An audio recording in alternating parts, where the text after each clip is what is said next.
you. You're scared. And you should be. This is not your company anymore. Leave the cheek of CM Punk.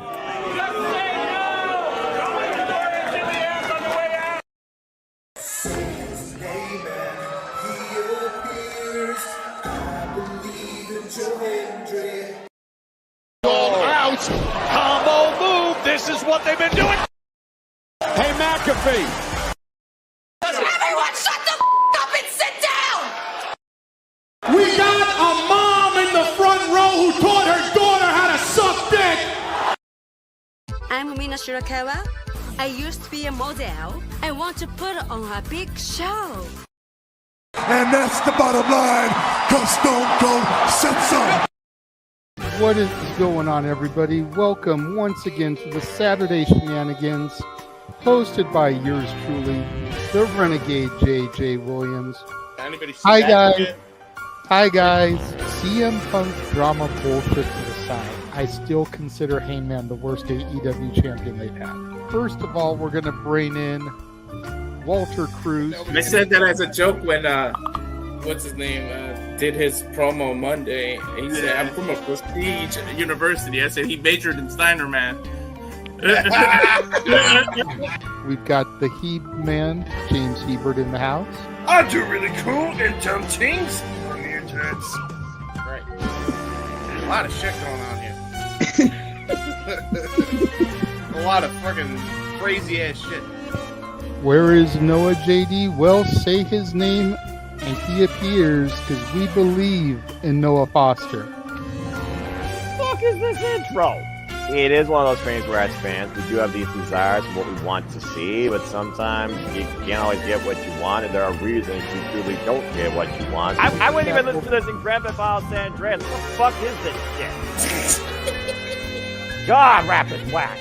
Like I said, never been a greater time to be a wrestling fan than with more companies in a more lucrative spot, in a more comfortable business spot, in a sense of mind, it seems, than ever. Again, WWE is not the only one. It is not the end-all, be-all. So let's go back to the Renegade Wrestling JJ Williams to get the official word. JJ, speak! Make sure you tune in every week, because you never know who's going to drop in to join the shenanigans. Catboy is in the house. Hello, my internet family. I say if you want to make them as evil as possible, make them really mad. We have Mansfield joining the party now. What is going on, Josh? Like I told no one when we were in Cleveland, him joining JCU was just an unfortunate side effect of my shenanigans towards you, JJ. I know how it can get better, Noah. The panel chooses you. Shut the fuck up, Josh. He said that so like. We got the intro back. Yeah, I was gonna say. Just think how you and I had lunch together the other week. That was different. Ladies and gentlemen, the King is here. Say his name and he appears. We believe in King A-Train. There are so many believers in Joe Hendry. The only person on this panel that doesn't believe in Joe Hendry is King A-Train.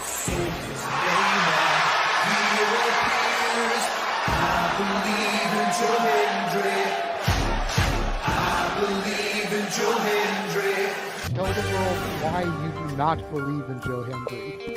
The reason I do not believe Joe Hendry is he is Fandango 2.0 in a entrance merchant. I rest my case, Your Honor. Hey! There's nothing wrong with being an entrance merchant. He has some of the best entrances of all time. Teleporting into the command center, all the way from Angel Grove High, Datilla. Oh, yeah. I went to the command center on Thursday. I went to Vasquez Rocks, which is where they filmed a lot of episodes. Somebody actually climbed to the very top of those rocks. I made it halfway. I was like, I'm not going up there. Definitely Toni Storm versus Mariah May. That's the one match I probably am looking forward to the most. I really like the story. I'm familiar with All About Eve, so if it plays out that way, I kind of know how this is gonna go. Say goodnight, Datilla. Good night. James, you did say his name, so he shall appear, ladies and gentlemen. first time on the Shenanigans. Jeff Meacham is in the motherfucking house. Ah! All right, we're coming in hard with the botch. All right, fucking hell. It's good to be back. It's good to have an opportunity to talk to the crowd on a Saturday. If you want to have yourself stomach through it, you can go back and watch when the Main Event Mafia took over Impact. That's what James is talking about. So if everybody just joined us, we're talking about people sedating people, attempted murder, boys, and tips. Welcome to Saturday Shenanigans, everybody. Aren't you glad I'm back? Welcome back, Jeff. Cool.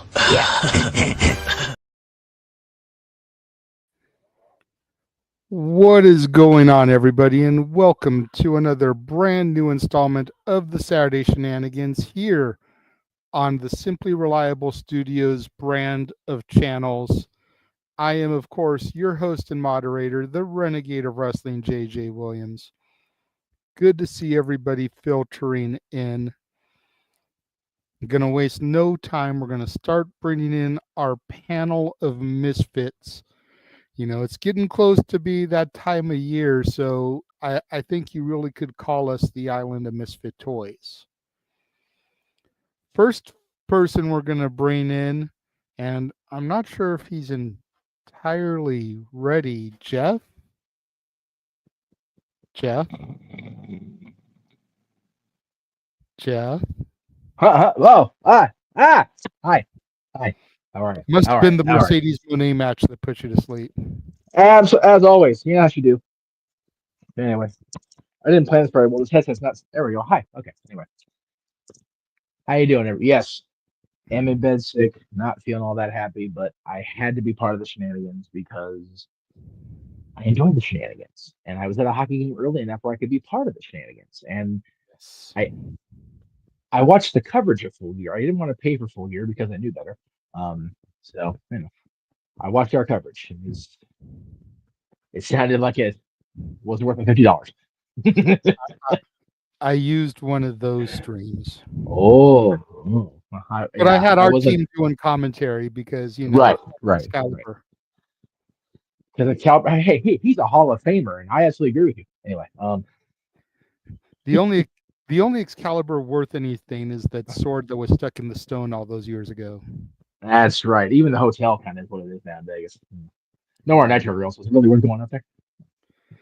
All right. So the next person we're going to bring in is honestly one of the MVPs of this channel since the rebranding. Walter Cruz is in the house. Mr. Reliable, Walter Hefner. I'm just straight cold. That's why I'm wearing it like it's a blanket. I'm not even wearing it the right way. Mind your P's and Q's because your missus is already in the chat line. I know, I see. She already hit me in the head in the other stream. And she's not wrong, though, to be fair. What the hell was going on there? And then the last person that is ready now, and hopefully we will have Noah shortly. You know how he do. He's got to get a complete outfit change in between pay-per-view calls and Shenanigans. But Mr. Showbiz, you know. The man who we seem wear pretty much the same thing every episode. The Heat Man is here. Yes. What do you mean? What is it? His Bucks hat is in place. Bucks hat is in place. He is ready for the Saturday Shenanigans and every other goddamn thing he does. Yukon Hebert ready for the season of winter. I mean, I look like Yukon Cornelius, so there you go. Silver and gold. Oh wait, no, that's next one. Sorry. I am suffering from whiplash. The Bumble. Yeah. Yes. Did I ever tell you about Bumbles? They bounce. I gotta tell you, bounce. I'm Bumble suffering from whiplash after the ending of that goddamn pay-per-view right now. What the fuck? You know what? With this toothache I got going on, I really am the Bumble from that movie. Like, my tooth is hurting like a mucker footer, so I completely identified with the Abominable Snowman. Like, for real. I will give AEW credit for one thing with this ending, because it was very WCW 2000s-esque. However, it was produced better. Yes. There is that. There is that. I mean, there is to that. be fair, silver linings. Yeah. although trying to say your benchmark is WCW 2000 production values is like saying the Sahara Desert is mildly sandy. So, brother, we got to take the victories when we can get them, man. Yes, for victory. My expectations are so low with how they run their operations. How low are they? It's like a game of limbo. How low can they go? Exactly.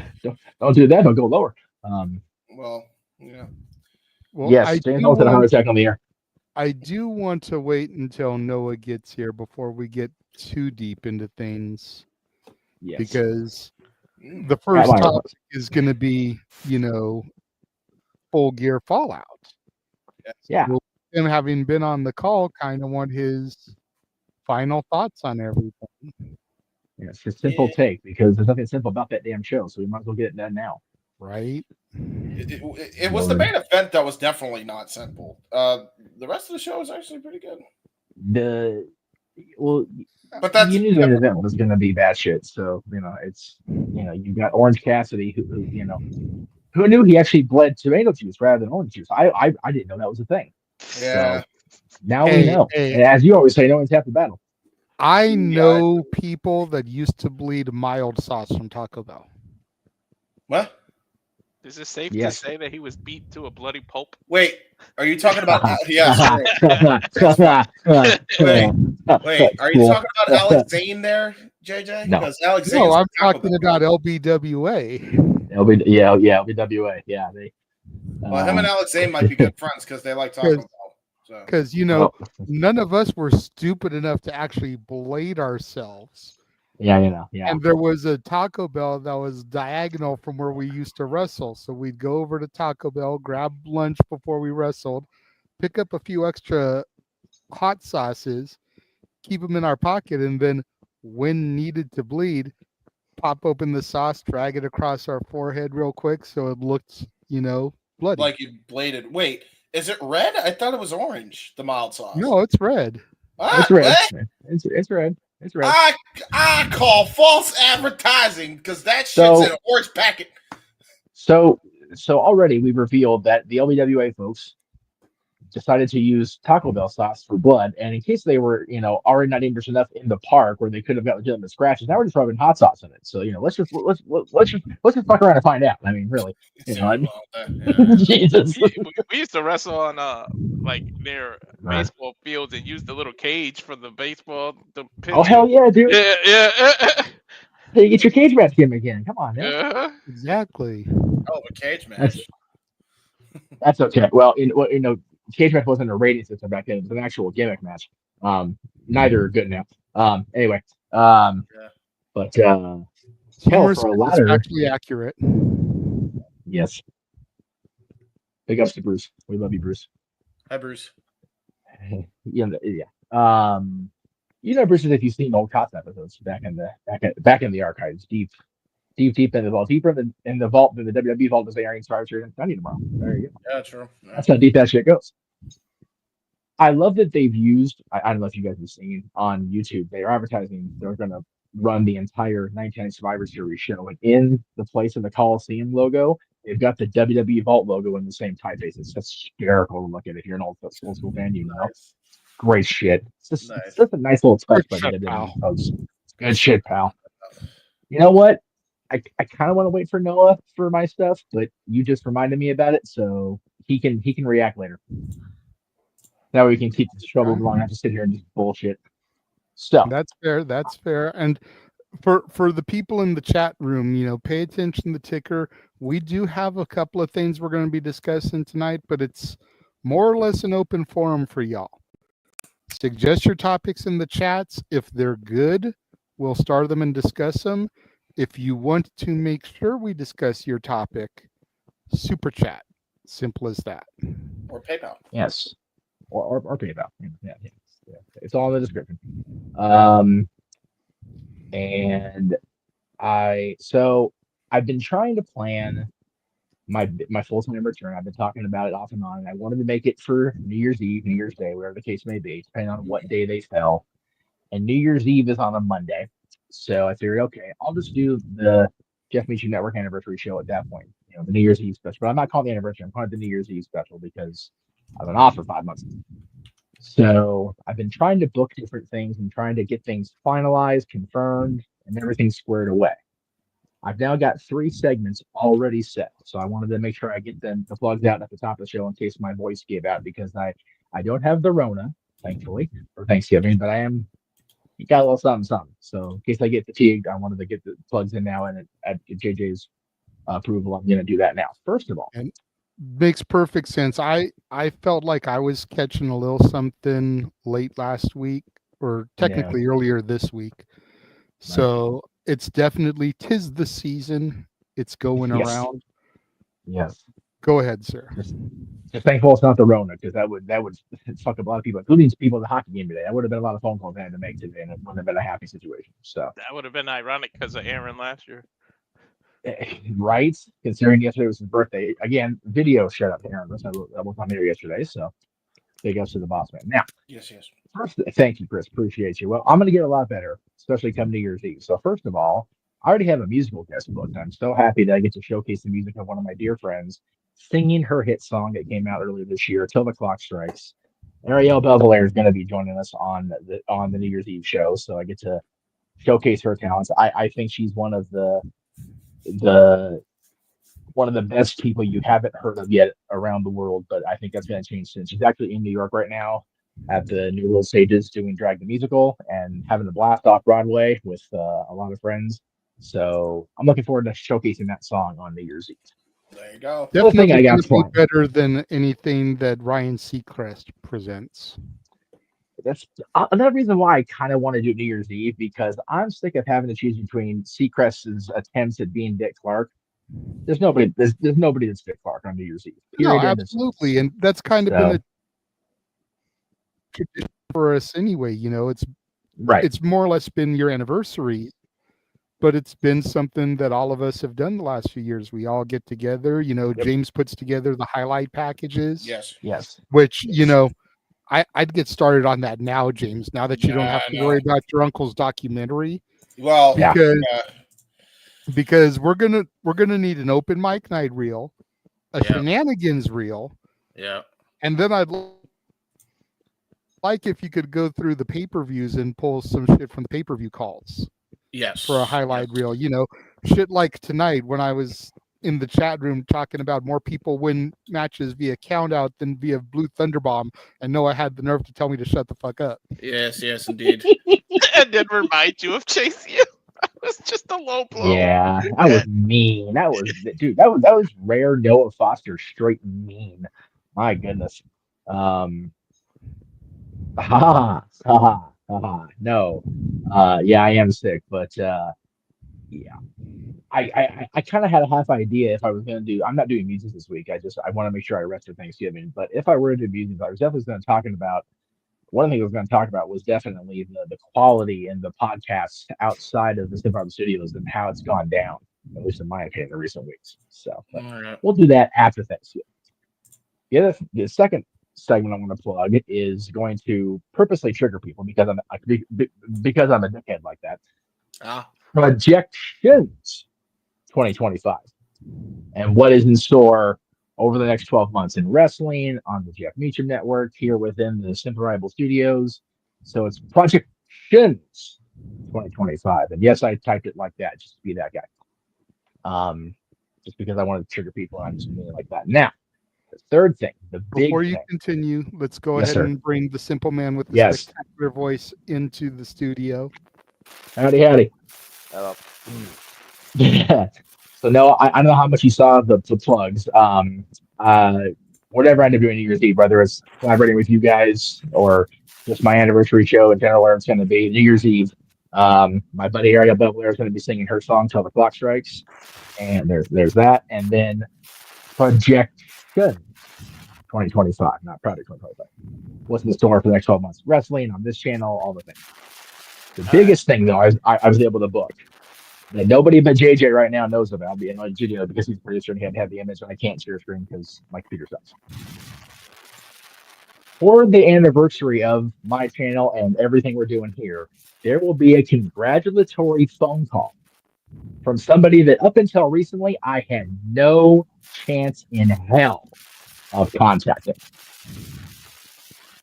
And that will be on New Year's Eve. There will be that phone call from a voice I previously had no chance in hell of ever getting in contact with. So be ready on the 31st for the talk about World's End the 28th. 31st the World's gonna end. I'm just throwing that out there.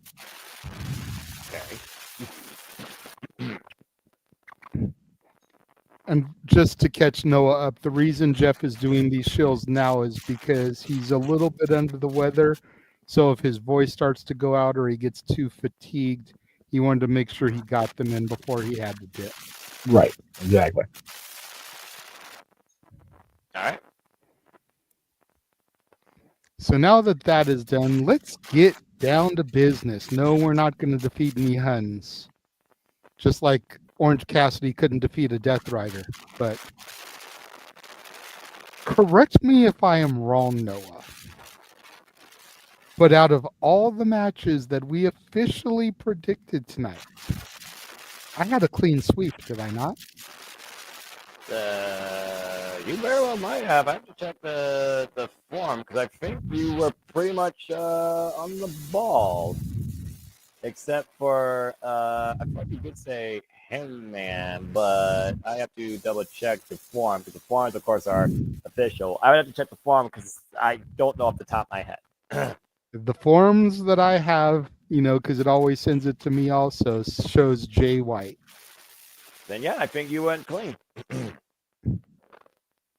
To double check that as we go into the final event, of course, of AEW calendar year, Predictions League year, World's End. So good on you if that's the case.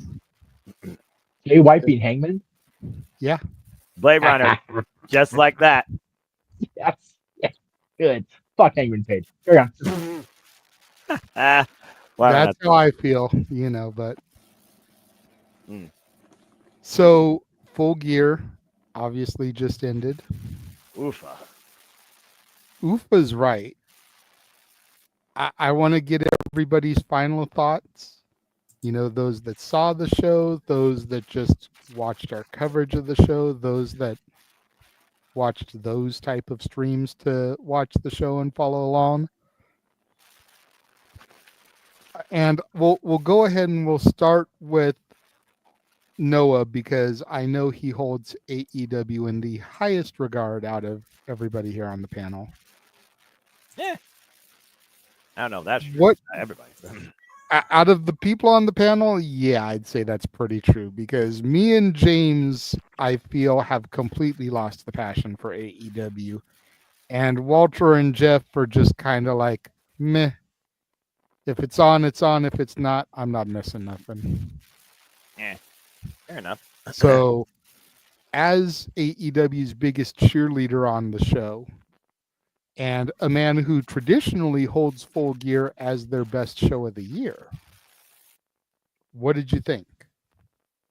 I thought it was fucking I thought it was a really great freaking night. It's like this show took a form of its own. I called All Out the most violent pay-per-view in AEW's calendar year. This definitely was one of the most driven, rival-filled interviews in AEW's calendar year, considering there was only one match that wasn't a singles match. I really enjoyed it. I thought Monet was pushed to her absolute best here by Chris Statler. Chris Statler looked like an absolute star. The fact that Monet was able to counter her power using a cold red roll-up to beat her versus the finisher shows how much of a challenge Statlander was. Monet was lucky to escape. Arguably, that was my match of the night. Very methodical, cerebral approach here, though, where oh my God, what's hissing? I don't know. Is it me? Are you hearing any hissing? Let us know. Is it me? It is me? Oh, I don't know how to fix that. Sorry. Just going to have to deal with it. Audio, technical difficulties. What are you going to do? I don't know how you fix that type of stuff. The echo cancellation. Maybe not. I don't know. I'll figure it out in pulse. Deal with it. That being said, it's just one of those things you're just going to have to deal with. What was I saying? Oh, yeah. MJF, very strong statement against Roderick Strong, taking out his arm, bringing it into the post process, furthering this feud with him and Adam Cole, and also furthering the tension with Cole and O'Reilly. You very wonder what's happening there. And then I thought also Bobby Lashley looked very strong in his pay-per-view debut. Great win against Swerve Strickland and Kyle Fletcher. A very dominant decimation of Will Ospreay in that end stretch. Really trying to, step out as his own. Daniel Garcia finally getting his first AEW championship. Incredible moment for him. And Jeff Perry said he wasn't ready. Well, he really was ready. And then you had the main event where we saw Orange Cassidy die a bloody mess in the middle of the ring and then got choked and stung with chloroform liquid post-process. That was downright realistic. And then the absolute war zone going on right now with Switchblade Jay White, Christian Cage, Heyman Adam Page, Jimmy for that to rhyme, against Jon Moxley and the Death Rider. I still don't think that championship, by the way, is in that freaking briefcase, to Walter and James's point. So it is what it is. But anyway, it's one of those things right now where, technology is what it is. They didn't say anything during the call. I don't know what changed. So I really don't care at this point. I should be asleep right now like last week. Y'all Yahoo's been 5 hours. I'm so glad I wasn't part of that. My mom's birthday was so much more shorter and fun. With all due respect. But overall, I really enjoyed the preview. Very curious to see what's next, how this shapes World's End, and good God, what the hell did Mariah May unleash betraying Mina Shirakawa? I cannot wait to see where that goes. Two hell-bent vixens looking to destroy each other in the name of the AEW Women's World Championship. A sisterhood no longer together. Rose gold over forever, like Chase U. Overall, I thought this was a very fun pay-per-view, and I absolutely enjoyed it. Now, compared to other years and compared to other years in AEW when it comes to the pay-per-views that I call my favorite of the year for AEW, the jury's out. I'm juggling right now with Revolution and All In. But Full Gear is definitely in the top 4 for me, considering we've done 8 AEW pay-per-views this year, and there's only one left. But I really enjoyed the show, and I love the singles rivalry focus of it as well. I wouldn't mind more of that. There are a couple of matches here that I think could have been saved for like Dynamite, Thanksgiving Eve, or World's End, but that's just a whole different booking conversation. But overall, enjoy the show. Darby Allin, Jesus Christ. Don't ever put that man behind the wheel of a vehicle. I think my biggest beef with it, and I'm sure everybody can relate and possibly agree with this, is that TK cut back the card as far as the main card significantly, and good on him for that. Yeah. But every match didn't need to be 15 minutes plus. If we trimmed back some of the time on some of these matches, I think we could have still told the same stories and gotten done in 3.5 hours instead of 4, or 3 hours instead of 4. Mm-hmm. Believe it or not, the shortest match of the night, according to the timestamps on Wiki, is the match that had the most people, the tag team match. That don't surprise me. But it's insane to think that the match with the most people involved had the shortest runtime. That's the point I'm trying to draw. It's like we had 8 people in that match telling a cohesive story, and it was the shortest match of the night. Interesting. The longest match was Ospreay and Fletcher, not even the main event. That don't surprise me. So that's my only thing. And again, Tony did good by cutting the card back, but I would like to have seen some of the times cut back a little bit, because you're right. There's a couple of these things, and I was seeing in the no DQ chat, like, did the Mina Mariah segment really have to be a pay-per-view segment, or could that have been a Dynamite segment? Dynamite. Don't get me wrong. Any reason to see Mina on my television is a good thing. But did we have to waste pay-per-view time with that? No. Nope. We could have seen her perfectly fine in the intro here. Mm-hmm. And we did. I will say, like always, I do think the match is delivered. And clearly I feel that the correct person won if I got every single match right. I'm not going to be mad at that. I think that's the first time ever for me even going back to when we would do the pick and pulls at the old Casa, I don't think I ever got a perfect score. But I'm just curious to see where this Death Rider thing goes, because I feel like they're losing momentum by stalling as far as what the bigger purpose is. I feel like they needed to do something tonight to further that story, to keep the interest. Wednesday at the latest, the Thanksgiving Eve. I mean, if the Death Riders ruin Thanksgiving to further the storyline, then I'll be okay with it. But I feel like they needed something here to further that angle so that people don't lose interest, and pretty much everybody I know has already lost interest in it. Walter, what were your thoughts on the show tonight? Yeah, I'm pretty much on par with Noah.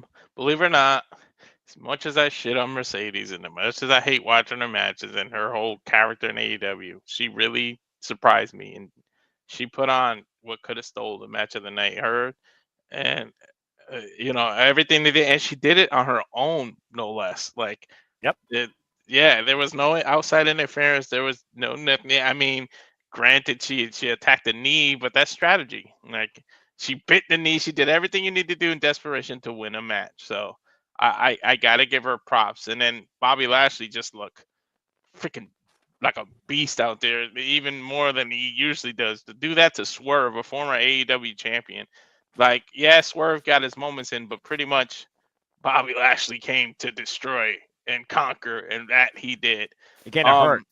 Yeah, exactly. Well, one thing I got, you said, does every match need to be 15 minutes long?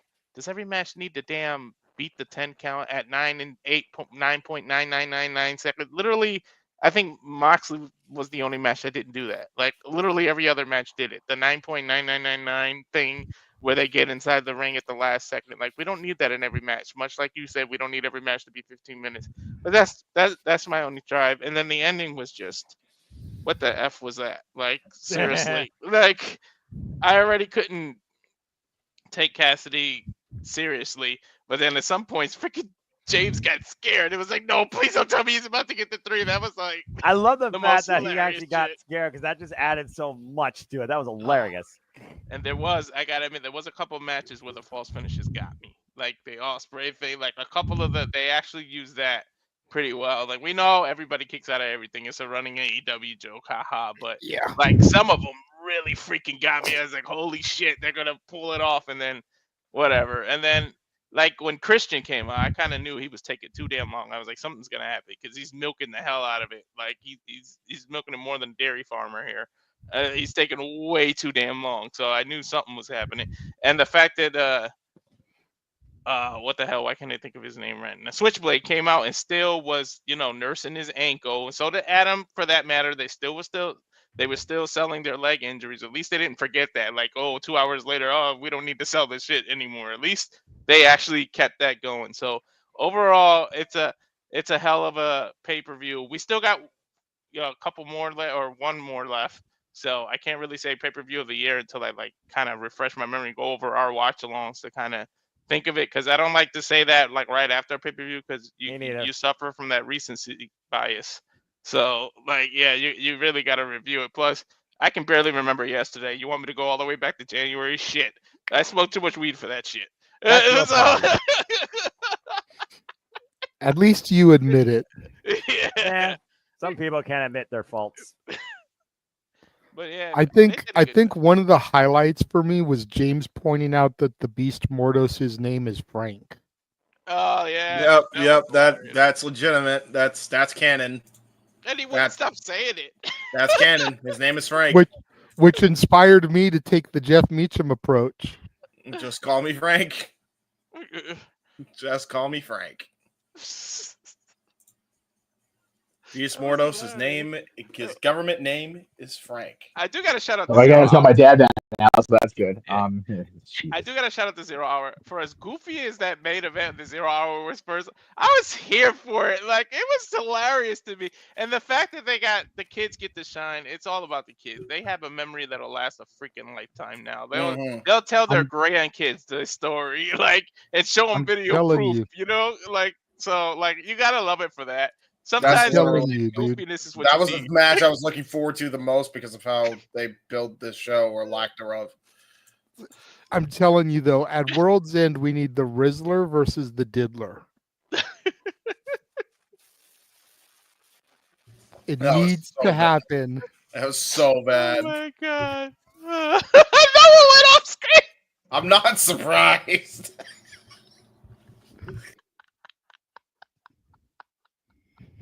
The churcher. Oh, and there went Jeff. Nope. Jeff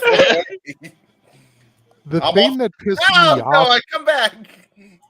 The thing that pissed me off about the 0 Hour was the last minute addition of Deonna Purrazzo. Not that I was mad to see her get a match, but like, dude, this chick came to your company and you have treated her like yesterday's discarded donuts. Do what? I know. Like, seriously, what are you doing with the Virtuosa? She's got to be regretting not re-signing to TNA.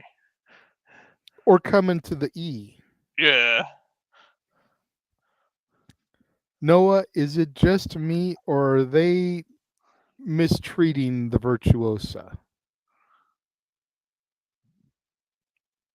He put him off the bed. Dude, Noah, please come back, please. No, please. Well, there's the fatigue now. No, I think he's probably trying to fix his mic. No, Reed is underneath. Well, there's the fatigue. Come back, guys. Come back. I do. I know he's the big Virtuoso, but I was happy to see her come and debut. And don't take that out of context, James, because I know the way I said it and I know the way it sounded. But I'll get you next time, Walter. Next time. But yeah, it's seriously like mistreating her. And we do need the Rizzler versus the Diddler, sponsored by Johnson & Johnson. Oh, stop it. Why are you trying to drive them back off? Just got Jeff back on. We're still waiting on Oh more. man. How dare you? But I don't know what they're doing with Deonna. Like the fact that you relegated her to pre-shows is, I don't It's know. a pre-show with no hype. Like, at least announce on Rampage or this week's Dynamite that this is going to happen, because it's built on some throwaway show that I've missed the last month. But like, to turn on the YouTube feed and see a graphic pop, it's like, oh, okay, and then you go right into the match. Like, I don't even get a minute to process it. Right. Yeah. It's like, oh, here, thank you for joining the 0 Hour. We've got Deonna Purrazzo. We've got this 4-way match for whatever the fuck reason. And here we go. Here comes the Virtuosa. Huh? Yeah, former TNA World Champion, and they got her on the freaking pre-show with no hype, man. It's fucking disgraceful. Absolutely disgraceful. Jeff, your thoughts on the handling of the Virtuosa? Will he come back? Oh, there he is. Hi. Take full screen off. She's crazy. I think it's bullshit the way they handled it. And dude, so I probably should have gone last just because I didn't actually see the show. I just saw the coverage here. I think they handled Deonna's booking wrong. Like, to not even announce her. Was it her and Taya, right? No, her and Anna Jay. Anna Jay, who's come for the world title last week, but we'll put her on the pre-show too because fuck it, right? The hell. Yeah. It's another example of quality matches backed by what the hell booking. I will say, though, that I disagree with JJ only in the saying that they're stalling. I think World's End is the exact perfect point to have the big reveal because it's the end of the world. It's the end of this AEW as we know it. He planted that seed talking to Shivani, and trees take a long time to grow out of the seed. We all know that if we had any sort of course in school about that. So having to wait a few months, as long as the payoff is worth it. Because I will tell you, if the payoff is not worth it, I've got the New Year's Eve show 3 days later, and I will go off on the microphone. 4 days. That's my thing, though, is like I didn't expect a full-on reveal tonight, but I expected something more. Mm-hmm. Something to further it, something to keep me interested so that every week I'm not seeing the same thing in their segments. Right. That makes sense. You know, I mean, even if it had just been, okay, they had this briefcase out there. The briefcase comes open, and inside of it is like a certified letter. Yeah. And after the match, Marina Shafir, just to give her something to do, walks over to the announce table and hands it to Shivani. Right. Now we furthered the angle. Okay. We know that a certified document, something important has been delivered to the head announcer. Fuck Excalibur. The most respected announcer on the team. And we know that something will be, it'll probably be open and revealed come the Thanksgiving Dynamite. Very likely. Gives a hook for us to make sure we want to tune in. Something happened. Instead of the Death Riders coming out and jumping jabronis that, oh, we're going to pull you from catering tonight, give you something to do. Hey, JD Drake, you want to work on TV again? Yeah, exactly. Exactly. Like JD Drake. We took over the Superstation and beat the shit out of JD Drake. We seized the Superstation with JD. What the fuck are we doing? Drake. Mr. Oh my God. himself. TBS That's himself. it. JD Drake. Oh, so a couple things. It's so bad. It's so sad that Noah's off screen because every time you said something, I was waiting for him to go say something, but he didn't do it. I was sad. I know. We need our Noah perfect. back. It was perfect. Second thing, he's got his headphones on, listening to all this, so that when he does make his dramatic reemergence, it's gonna be beautiful. Yeah, it'll be cinematic. I did just tag him. Walter, as long as we have this background, needs to be in the center seat because when he sits forward, it looks like the little freaking thing that hangs from is hanging over his head. It's hysterical every time he moves. It's fucking hilarious. It's popping me for reasons that it shouldn't. I forgot what the third thing I was going to say was because I went off on the Walter hanging sign. Now I feel stupid. Come back to me. I'll think of it. Oh, the top row will get a kick out of this. So the TNT Twitch page still says it'll probably say Daniel Garcia is the champion now after tonight. The TBS Twitch does not mention Mercedes Moné. I think that's hysterical. They don't even bother to acknowledge her. Their bio quote is welcome to the real world. It sucks. You're going to love it, which is very much what AEW is right now, but it's a Friends quote. So, and they're celebrating whatever 30 years of Friends. But the fact that the TNT page acknowledges their champion, but TBS doesn't, I think is just a little bit of a haha. Sucks to be you, bitch. I found that funny when I saw it today. I noticed it today. I was like, that is pretty funny.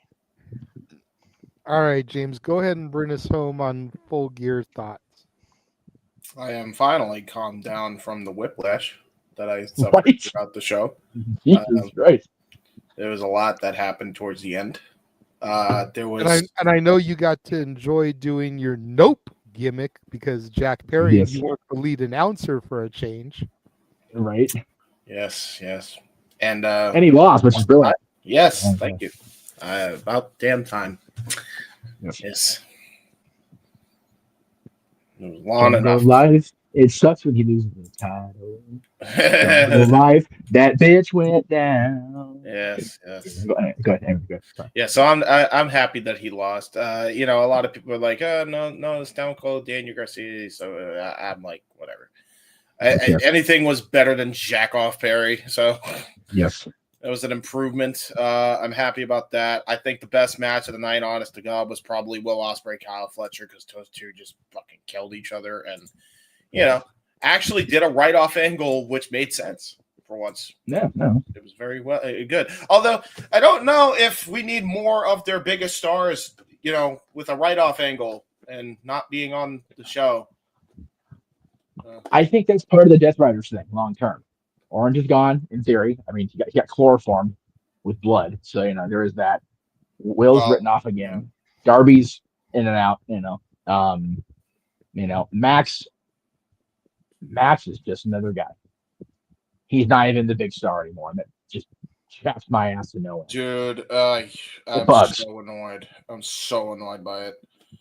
It bugs, and everybody else is either involved or has been involved with the Death Riders thing. So I think the systematic picking off of the big stars is done by design. I'm not trying to give Tony Khan credit, but I'm hopeful that's why. So. Well, what? Are we going to just have this big-ass collab with the Hurt Syndicate, the Don Callis family, and the Death Riders? Like, what are we doing if that's not the end goal here? Because it doesn't make sense to me right now why there's so many write-off angles at once. Well, nothing makes sense. That's the whole... That way, when they begin to make their glorious return to fight them off, everyone's like, oh, shit, I forgot about them. Exactly. I won't, because if it's the Young Bucks, as I said, I made my statement. I pleaded my case. No, but and like I said, when they rip themselves off, I will cheer for them if it means they're going against Mox and the payoff works. If it's just gonna throw away AEW bullshit, then I'm gonna vomit my mouth a little bit and I'm gonna turn the TV off once and for all on AEW. As long as they are just cogs in the machine, I'll be okay with it. If they are the soldiers that are leading the charge, I'll have a problem with it. Because just a couple months prior, you tried to take over the company yourselves. Right. You failed. And you guys drove the freaking owner into the freaking mat with a TK driver. So, yeah, it's... I said it and I meant it, that if they revealed that Tony was I hate using the word higher power, but it just fits right now. Then I would definitely be done with AEW. But if the Bucks are leading the charge rather than falling in line, that's problematic for me. Yeah, because at the end of the day, when it comes to the Avengers, the Young Bucks are fucking Hawkeye and Black Widow. They ain't got no easily. Yeah, no, they're not the stars of the team.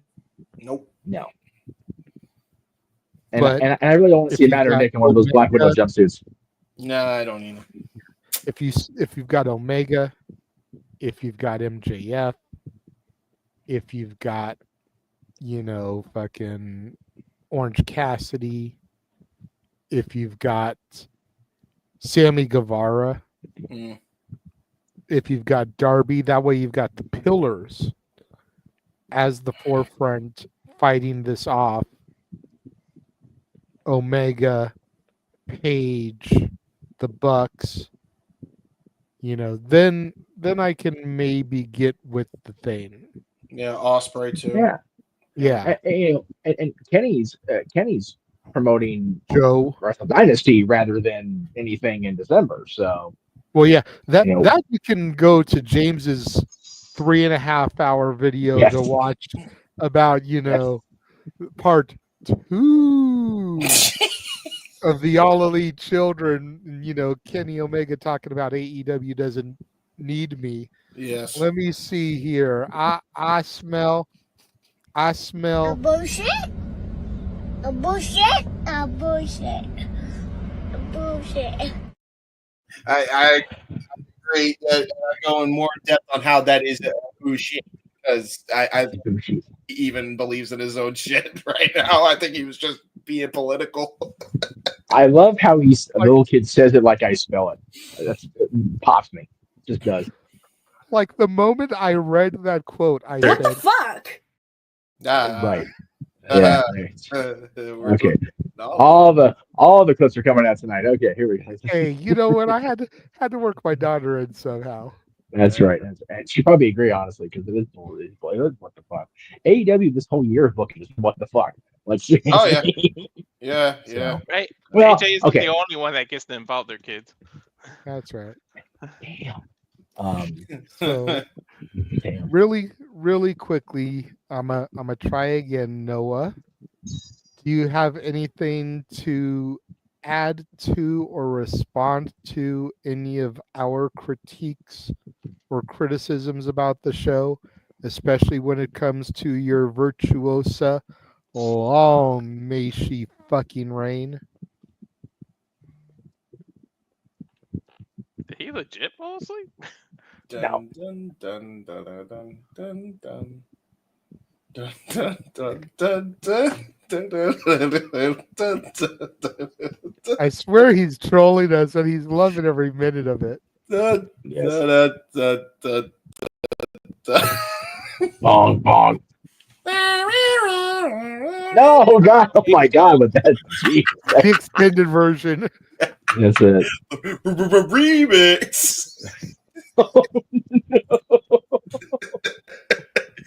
Where the hell are you, Noah? Come back. We need you. It's a remix. Yeah.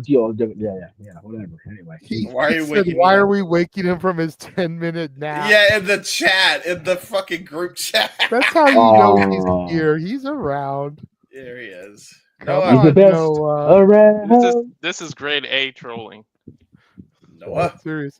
He's getting us ready for next week because you know when it comes to the karaoke show, he's gonna be like full on Ebenezer Grinch mode with his Switch Don't handy. chase him off. We're trying to get him back, JJ. So he's having his fun with us now. While That's he's fair. gone. That's actually fair. Yeah, that's fair. Noah, we know you're there, probably laughing your ass off, sipping on your Mountain Dew, whether it's Code Red, Baja Blast, Pitch Black, regular diet. We know you're sitting there with doing the do, laughing at us, trying to reel you back. Hey, don't correct me. That's the goddamn slogan, James. I know. I Doing know. the do. Double entendre. Come back, Noah. Noah, come back. We need you on the show tonight. Noah, come back. You forget, you're on the West Coast. You forget, you're on the West Coast. We got all night. We don't give a fuck. We keep You're doing right. this shit. I got an idea. Because we usually solicit a reaction from him with this. No. Don't. I am going to run our updated trailer Oh. and show all the wrestling that he's going to be losing his voice for. And hopefully he will return to the screen in order to give his reactions as he usually does. From the screen to the ring to the pen. And now for a taste of things to come.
He's coming. He's coming.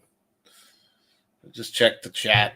He's taking his time to come back. He's actually. I think he actually legit fell asleep. I ain't gonna hold you. You're taking a nap. Lord Noah. All the wrestling, and mixed martial arts, and all the other things, and shenanigans. For real. For real. Like we're expanding so much, dude. Like I legit was considering doing a watch along of the Macy's Day Thanksgiving Parade this year. That's gonna be a hell of a call. Yeah. Oh, the turkey hit the steel chair across the back. Hey, you know what? The Macy's Day Thanksgiving Parade, aside from being a yearly tradition, is the official opening of Christmas. Okay. Because Santa Claus is the very end of the parade. That is fair. So it's like, what better way to rein in the holiday season than the Macy's Day Thanksgiving Parade? Yes. Now, there's certain parts of the country you can go to, like a certain establishment in Anaheim, California, where Santa Claus is already there meeting and greeting people. Yes. But traditionally, jolly old St. Nicholas, Sinterklaas, Kris Kringle makes his debut come Thanksgiving Day. Agent Red. I even was talking to my daughter about watching some Christmas movies on Thanksgiving, and she was like, "Bro, it's Thanksgiving." I was like, "Dude, and Jeff, you'll have my back here on this." Hell yeah. The Santa Claus starts at Thanksgiving. Thanksgiving. Yep. Miracle on 34th Street starts at Thanksgiving. Yep. With the Macy's Parade, no less. I'm just saying, like two of the most iconic Christmas movies to feature the fat man in the red suit. And they start on Thanksgiving and they go through Christmas Day. Matter of fact, I'm starting my Christmas movie binge the day after Survivor Series with the 1994 version of Miracle on 34th Street. And I'm ending it on the 23rd with the good version. I've already started watching Christmas movies. I like how you throw that jab in with the good version. I personally enjoy the 1994 version, but I was going to say there's nothing wrong with the Richard Attenborough version, but he ain't Edmund Gwynn. Nope. It's just one of those. It's just one of those. Like, there's 532 versions of A Christmas Carol out there. I watch them all during the season. So, and unless you're a child, so you're going to be focused on Mickey's Christmas Carol, Muppets Christmas Carol, Flintstones Christmas Carol, etc., etc. You ain't going to touch the 1938 Reginald Owen version. It is the superior version. Don't at me about Alistair Sim. Don't at me about George C. Scott. Don't at me about Jim Carrey or Patrick Stewart or any of the hundreds of others that have played Ebenezer. Reginald Owen is the king. Okay, so now we need to book this match for our Christmas karaoke show. I'm going to make this happen, Jay. Okay. You need to get yourself in physical shape, okay? Because you and Mick Foley are going to have a death match. Because he will swear to Alistair Sim's version to the death. And so I will absolutely job to Mick Foley. Yes. Well, but will outside of the battle royal, outside of the 20x20, I will have a spirited conversation with him and plead my case. Because after all, Reginald Owen would go on to star in a movie with the Bride of Frankenstein. Oh, I know. I'm aware. I'm also aware that my biggest fault with the 1994 Miracle on 34th Street is, at the end of the day, the villain is Hans from Mighty Ducks, and I can't fuck with that. That's just not okay with me. I can't make it like, and I didn't realize it until recently. I'm like, holy shit, that's Hans. Like, wait a fucking minute. Hey, watch me wrestling or Christmas movie bullshit. Did you wake me up for something worthwhile? Okay, I supposed to go back to bed. We were stalling until you got back on screen, good sir. We just kept going. So Hey, it's the same way that y'all were talking video games until I got here that one day, okay? Yeah. We were stalling One day. until you returned. And don't Yeah, just act for like that. when once you were a wee lad, you didn't watch A Christmas Carol or It's a Wonderful Life or Jingle All the Way and wrote Santa Claus for a Turbo Man action figure. Something. Those days are dead. Get back to the wrestling or I'm going back to bed. You got 5 minutes.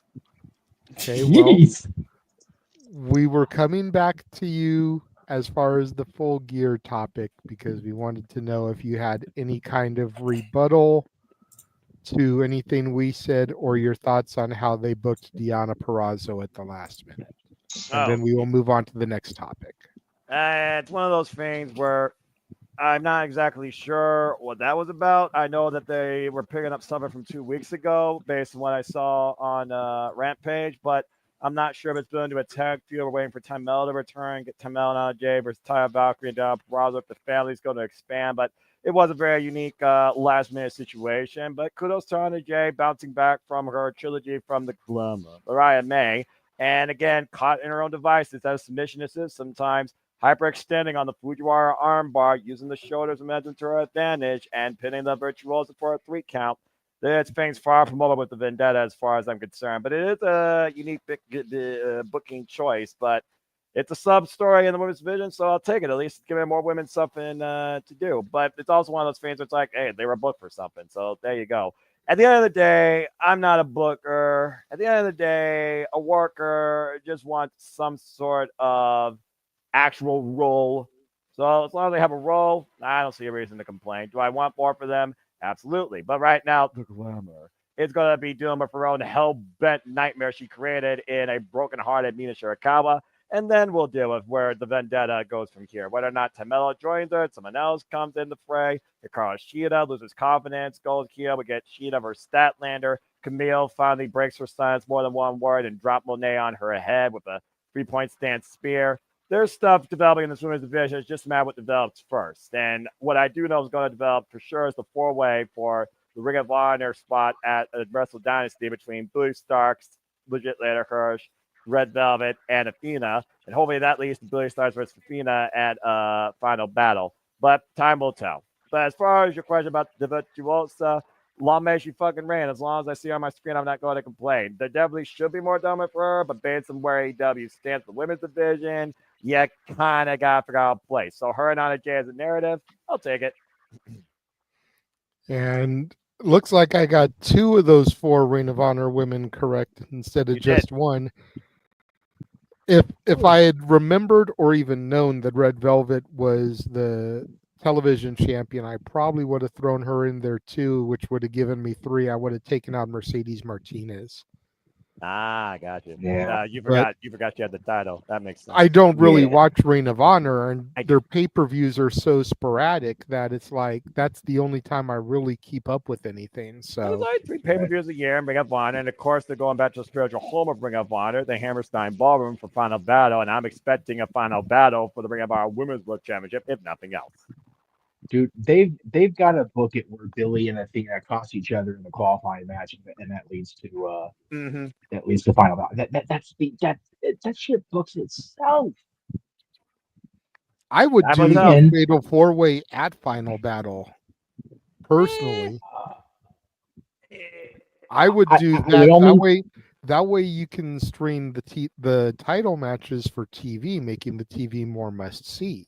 But Final Battle makes sense because it'll be 1 year to the day that Billy Starks first faced Athena for the title and long-term storytelling. I know. That would be Billy Starks' crowning moment. And for anyone that's watched Ring of Honor as long as, well, probably we have in his glory days, you know Final Battle is the culmination of those long-term World Championship achievements for countless individuals.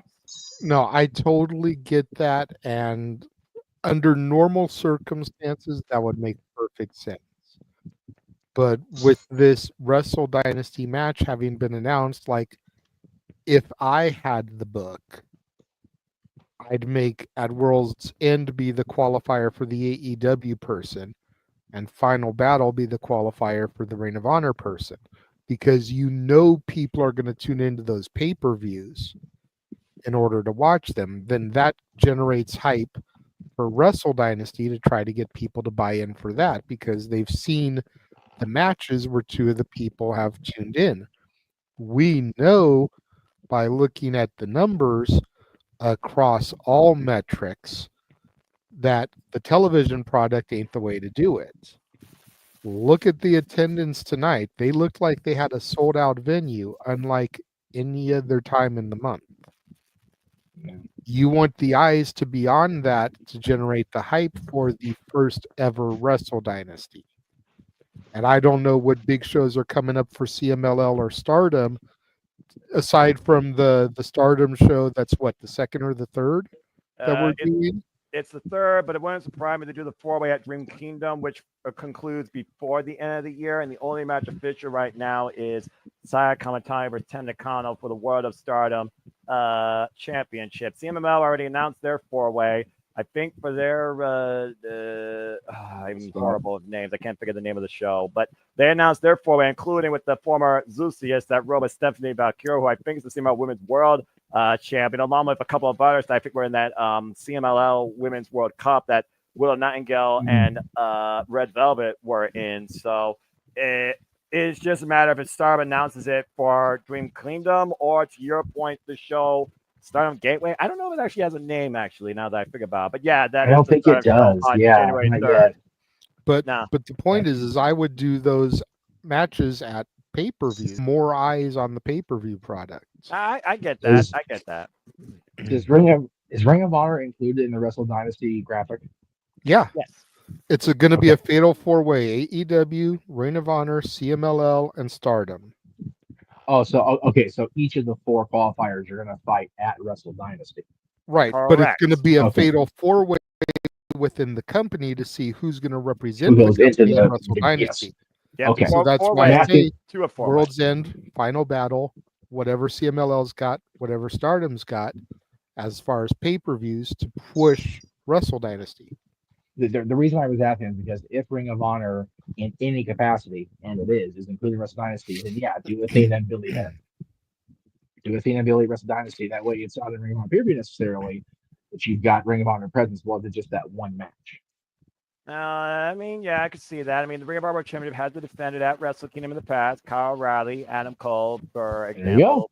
So I can see where you all are going. I can see where you all are going. I mean, Wrestle Dynasty right now having 4 matches. It feels like with only 2 actually official, 1 still pending on whether or not it's going to hold a world title. I can see where you're going. Just think about this though. You'll call Wrestle Dynasty.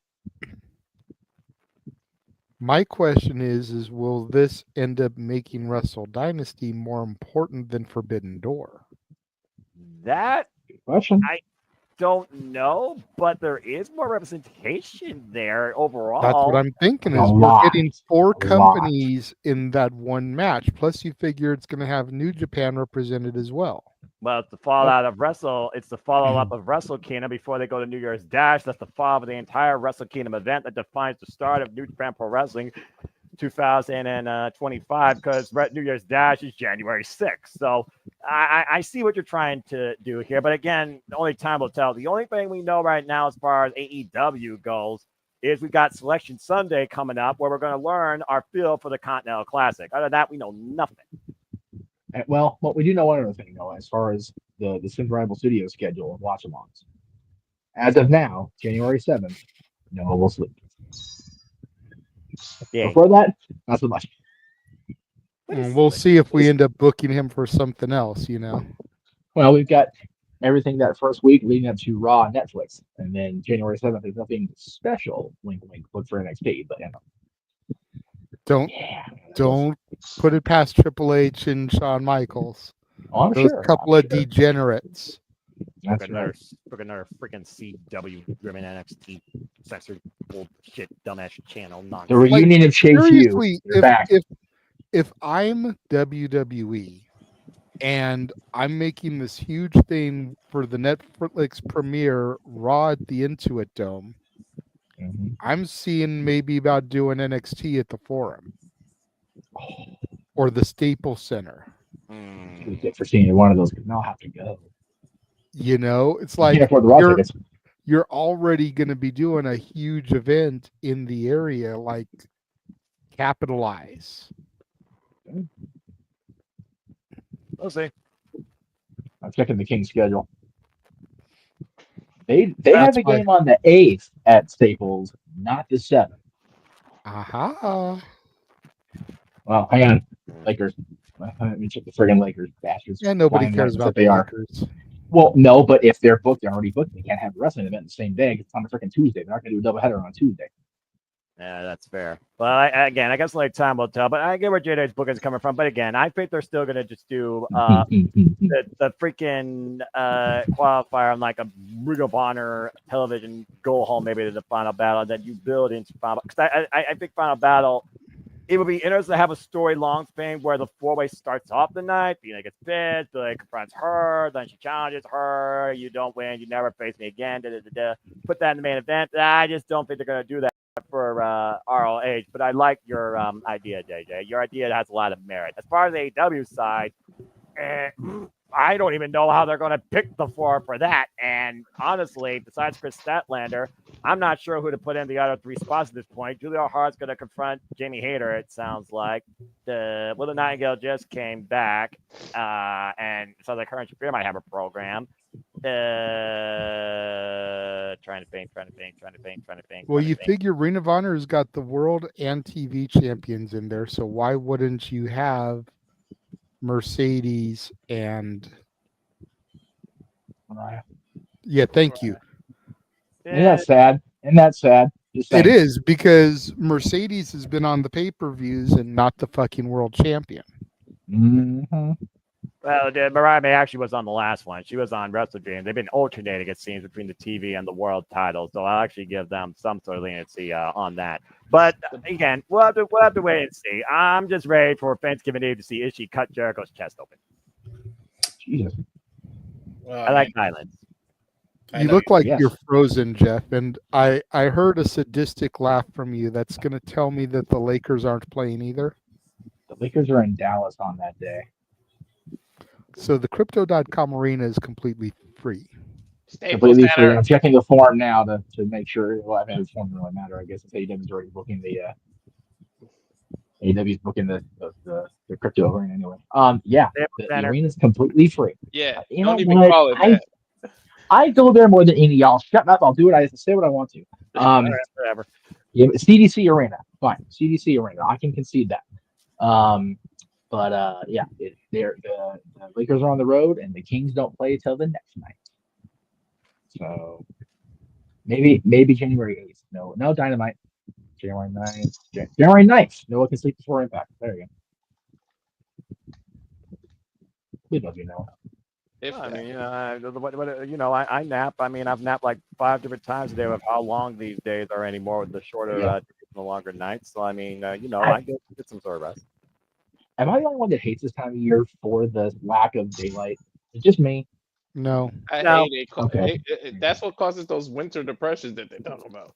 Well, yeah, that's why you need to find something that entertains you, whether it's a video game or in my case, catching up on Stardom New Japan's year as I have been as usual. So I mean, honestly, I love the longer nights because it's like I know I'm getting more sleep than ever. Now I just got to add to my game library, and there's full list of games that I need to get right now. But again, I'm cheap, so I mean, again, better do it now while Black Friday sales are going on PS5.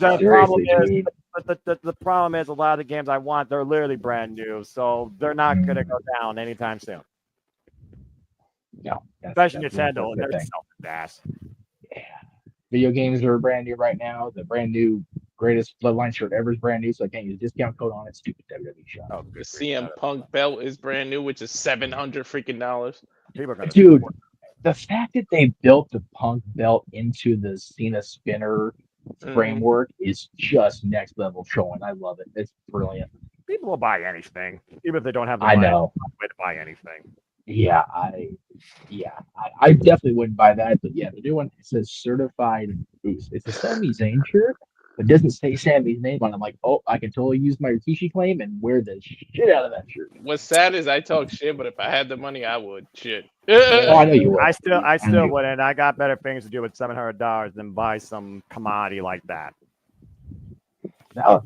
If I'm buying a title belt that expensive right now, the only belt I'm buying is the NXT or the North American title. IWGP Heavyweight Championship for me. That doesn't Current surprise me for you, but knowing how much NXT is V4. my brand, like I need an NXT championship. Fair. Yeah. Well, anyway, we'll see what happens with the 4-way and the Wrestle Dynasty. But right now, I can't wait to get to the first week of the new year because of all the premier Japanese professional wrestling. So let's keep going. I am going to pee while you introduce the next topic because I have to pee. It's bad. Okay, well, thank you There's for a such sharing. thing as a private message, bro. Yeah, that's true. There's a little thing off to the side here that says private chat. BRB, gotta go pee. That's fair. TISM activated, folks. Sorry. I'll be back. You try that one more time, and I will go back to sleep, and I won't wake up. You've been warned, young man. All right. James has to tinkle, so he'll be right back. But for the rest of us. So the next topic is one that I've dreaded bringing up, but Emmanuel already mentioned it in the chat, and I know that it is something that has to be discussed. Tuesday was a very sad day for me.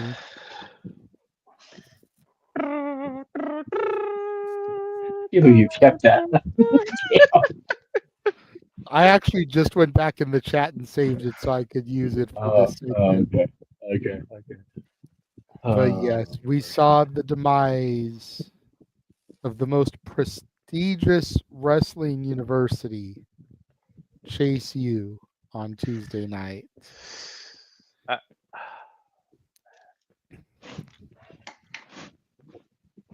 With a tear in my eye.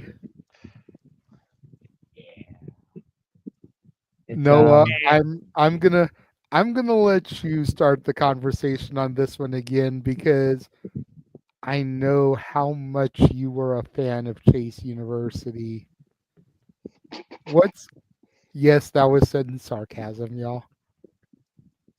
All the bullshit aside, all the friendly banter aside, what are your thoughts as far as the demise of Chase U, and do you see greener pastures for its students as a result of the university shutting its doors, or do you see a life of floundering?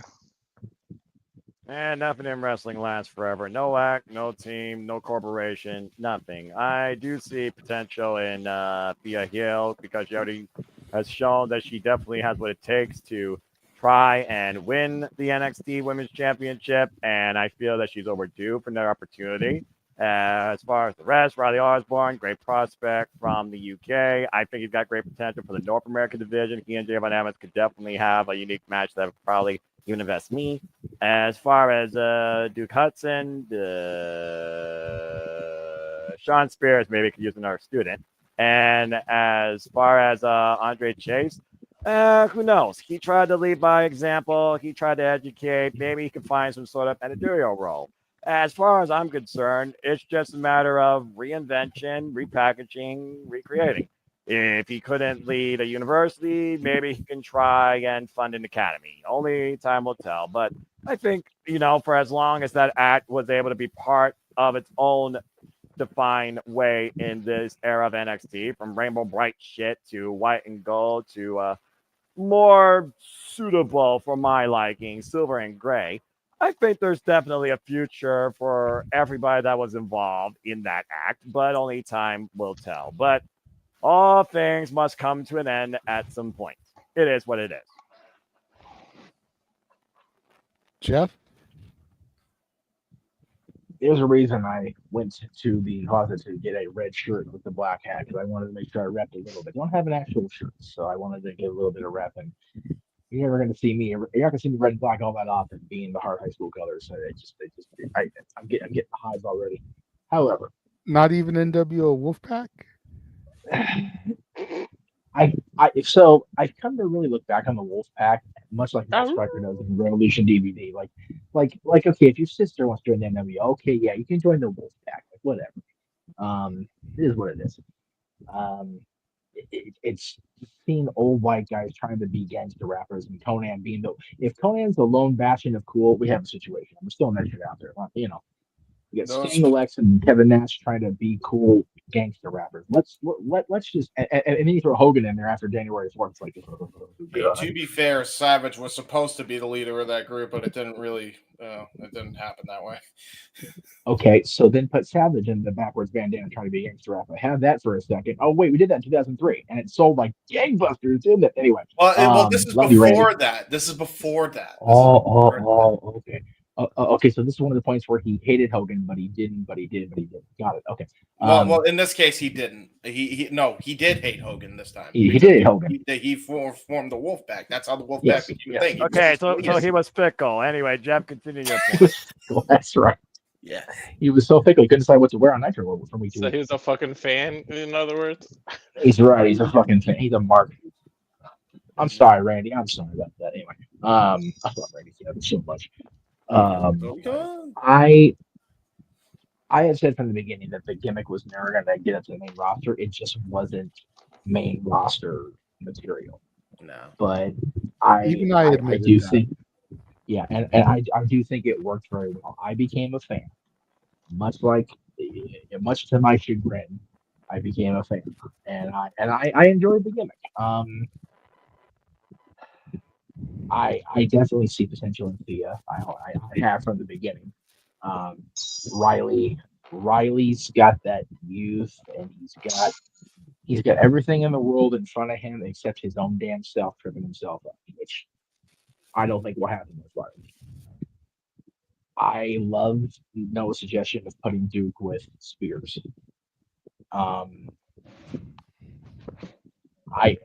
Other than Thea and possibly Duke in a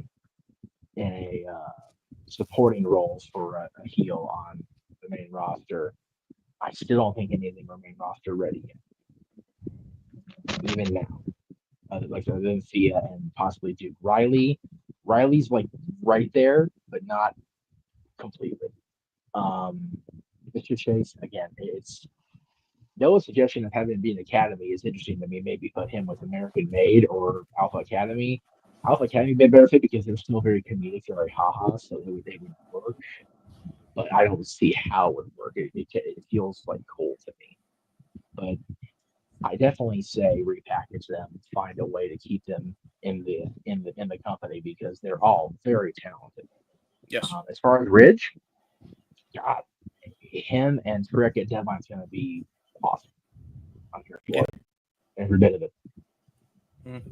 And this could be the beginning, the true beginning of him getting turned around because he has been struggling since he got hurt. So I'm hopeful for him because I always liked him. I do like Pete Dunne. I've grown to like Sheamus, but Ridge is that young guy that, again, like Riley, has potential. They just have to squeeze that coal into that diamond. And a solid run here, maybe even a long program with Trick, is maybe what he needs before he gets that final push back up where he belongs on the main roster. So this doesn't have to be a bad thing for anybody involved, for the fans, for the extras that wore the Chase U shirts in the crowd. It's a shitty day. It's a shitty week. Yeah. But it doesn't have to be the end of everything for the people actually on the roster that wore those red and black attires for however long it's been. I have hope for the future, but it's always sad when something fun ends, and this is no exception. Yeah. James? R.I.P. Chase U. That's it. Wow, okay. Walter? James was actually quiet. I don't Because he really know. doesn't really watch NXT. Yeah, I really. Everybody knows I choose my weekly wrestling selectively if I watch it weekly at all. So it's not really a surprise, I'm sure. But And that comes back to Walter then, my fraternity brother, if you will, in Chase University. It's so sad, man. Damn it. I feel like Andre Chase's post on Twitter almost alluded to the fact that he was about to move up to the main roster. Mm-hmm. But I'm curious how he would fit in over there because I like Andre Chase, but I don't even see him as an Intercontinental or U.S. champion. I don't see where he would fit.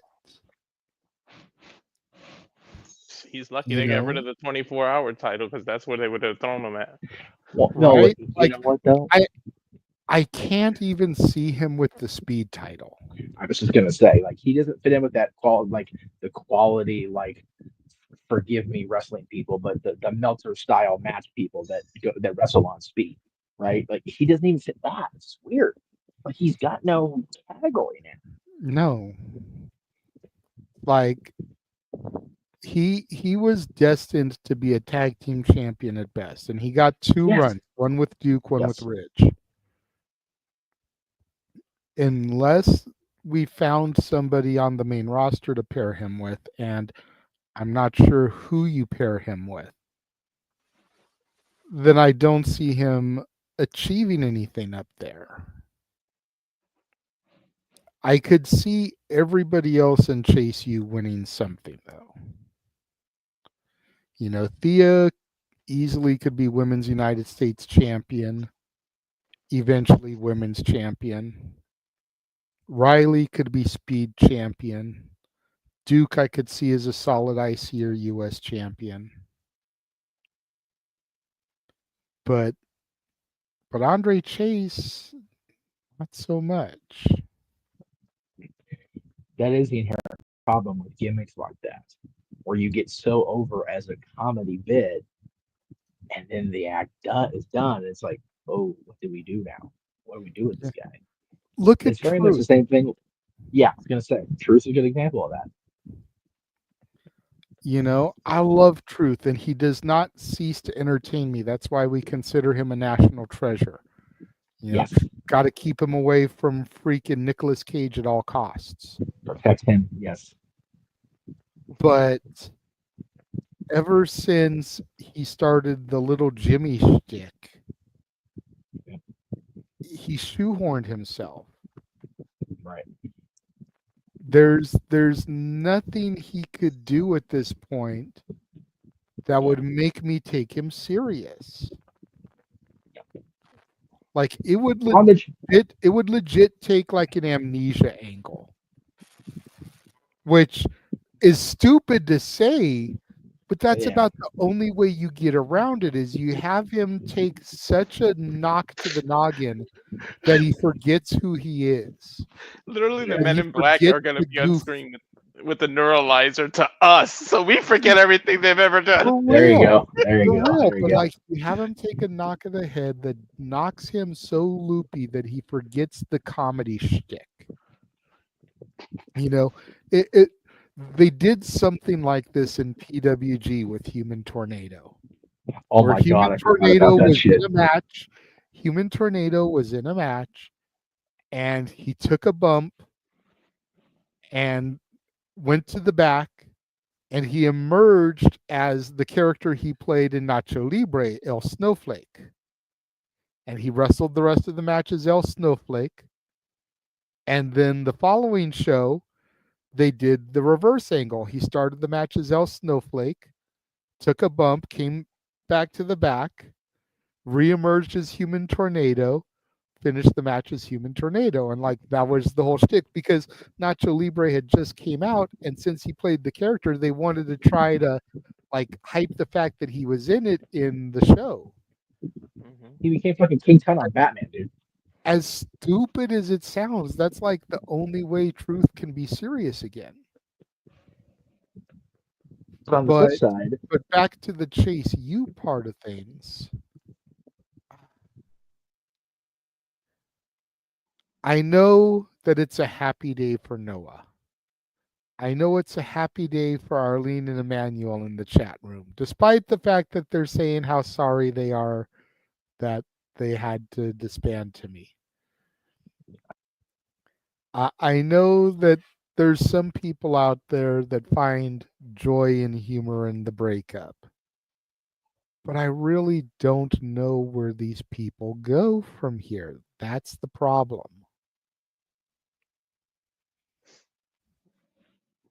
That was my biggest problem too. It wasn't that I'm enrolled in the university and I'm sad. I'm sad for the wrestlers because I really don't know. They're like stuck in this weird purge now. Like yeah, it's weird.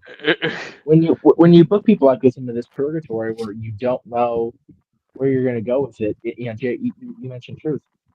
Our truth is not Ronda Truth Killings from 2002. That's the problem. He's been this comedy thing. But on the flip side, he's been this comedy thing for 13 years, and we still love this man. We want him to be protected at all costs. And he still goes out there and does his thing, and we still are entertained by him. I'm not saying that's going to happen for the folks at Chase U, but there's always that hope as long as they've got a good, strong following. And it seems like Chase U has a good, strong following, despite the chat room and the lower left here. Look no further than the calendar. Right? That shit sold out immediately. That is crazy to me. And granted, it was the hot chicks that didn't appear in Chase U after that, except for Thea. So, is it really Chase U or is it just the hot ladies of NXT and they're on the calendar? That's the debate, right? Yeah, the problem with the gimmick is it's very much a what do we do now gimmick is what it comes down to. And like I said, like a time around room, everybody but Mr. Chase has almost has that out because they didn't start out as that. They haven't been only that to the WWE audience. Thea has, but Thea's got the potential as a wrestler, and she's got that cute girl next door thing going for her. So that'll help her along nicely.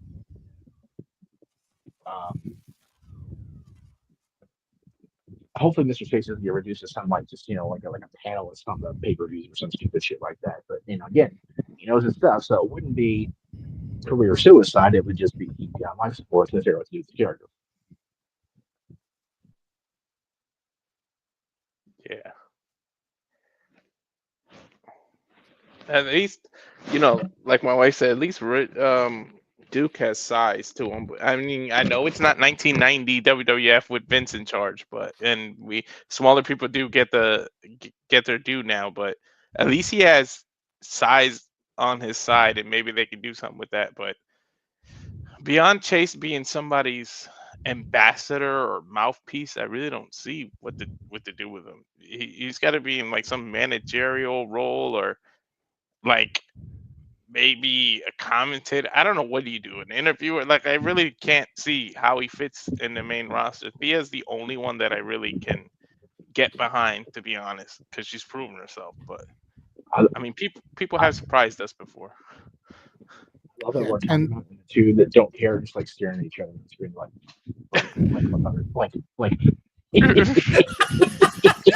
Yeah, that's fair. That's fair. That's funny. I'm sorry.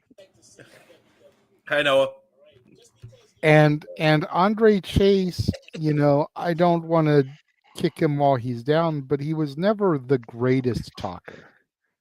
He could hold his own, but you throw him on the main roster with people like LA Knight, like Mello, like Roman, like Orton, he's gonna get dismantled.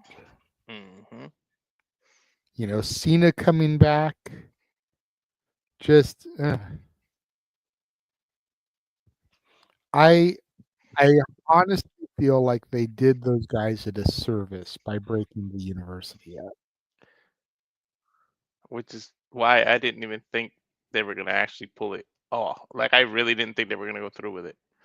Yeah, and then with Ridge, do you actually have him beat Trick at Deadline? Because then what was the point in all this if you have him lose? You know, it's like unless Chase if you don't helps have Trick. Eh. Sorry, I didn't mean to cut you off.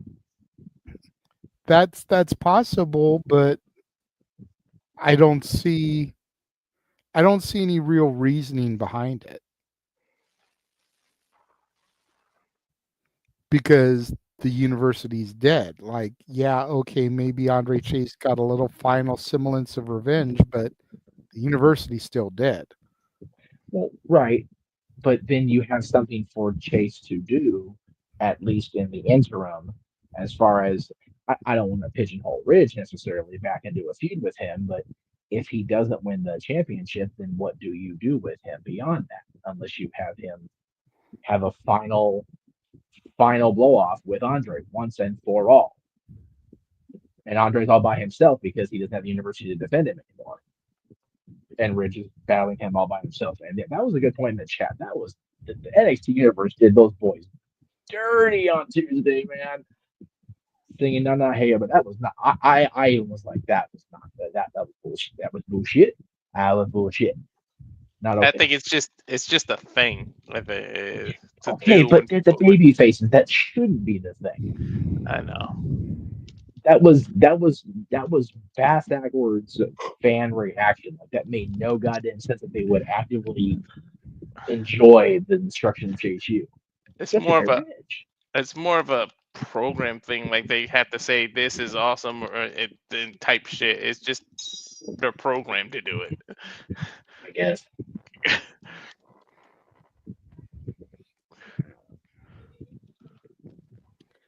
Well, that's the end of that topic. For those wondering out there, I am okay. Nothing crazy's happened. It's just fine. Everything is fine. Yeah. Yeah. Like that SpongeBob. The little burns around. Is, yeah. I'm fine. We're all fine. How are you? Everything's fine. We're all fine here now. Good. Fine. How are you? Yeah. My fucking stormtroopers.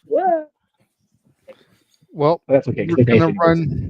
We're gonna run the trailer one more time, then we will come back with our main event conversation piece. No, Noah, stay up because you got to do the thingy when the trailer's done. All right. And now for a taste of things to come.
Again, folks, we're truly about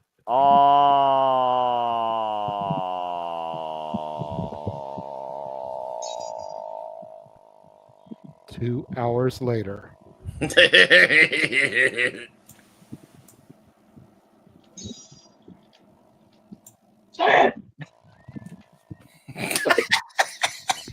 Halloween moment. The wrestling. Nice. He did the thing. There you go. So that was good. That was a good one. Yeah, All right. enemy up behind that reel. Just have him just sitting there silent for 5 minutes. Oh, Yeah, seriously. yeah. Wait, you need to enemy out. Seriously, that would good have shit. been funny. all. That's it. Good night, everyone. That's it. Oh, and like played every 5 minutes of the year and the year. Like a flat line. Oh. To Emmanuel's point, not exactly the best of weeks for me. Right? What the fuck? Yeah, true. Yeah. You're getting. I never thought I'd be sad by a sentence that says Jay gets destroyed, but I actually am sad by it. Hey, silver lining. You did a clean sweep. Clean sweep. I'm an asshole probably to say it. That's okay. Nobody. Mr. Clean from No DQ CAW. Mr. Clean. Mr. Oh no. Sorry, had to. Trauma trigger moment. Sorry. So, main event topic. Y'all saw the graphic for the thumbnail. Last night, SmackDown saw the return of the wise man, Paul Heyman. Dude, the pop. Who introduced the 5th member of the OG Bloodline team. The Second City Saint CM Punk. This is my favorite picture of the year. I don't give a shit. It's so dope, bro. It's so good. Bro, legitimately, Paul Heyman looked like he was going to cry. The pop this got. He did. Dude. Dude. The pop. It was an unrelenting pop that honestly might rival the first dance. Honestly, it's up there. Because that was a long, continuous pop. I was going to say, for introducing the Chicago native, you got a Road Warrior pop, dude. Yeah, that's what I'm saying, man. Paul Heyman was saying, "Look in my eyes, what do you see? Tears running down these cheeks." Right? Right? Seriously. Shit ruled, man. I love that. That is why I stand by the theory that it's not going to be Paul returns, because people don't want to boo Paul. Even if he does turn, people are going to be like, but I love you. He's justified. You don't want to do it. Well, the problem is he is justified big time. He is justified, but people will still be like, okay, but they're going to book you, so we boo you, but I can't. I love you, Paul. And like, it'll be fucking weird. Yeah, just like how James made the point today about how MJF is being made to be the villain in a story where he's got absolute right to be a dick towards these people. Mm-hmm. Yeah. Mm-hmm. Like Kevin does to be a dick to Cody, dude. Everything Kevin said last night was right on the money. For real, though. Turn into Homelander. Cody going Homelander. See, and you never go for Homelander. So the $1 million question here, as far as CM Punk is, can Roman trust him? Can he trust him? You know, and it sounds very simplistic, but there's layers to this because CM Punk is into Uce. He's not family.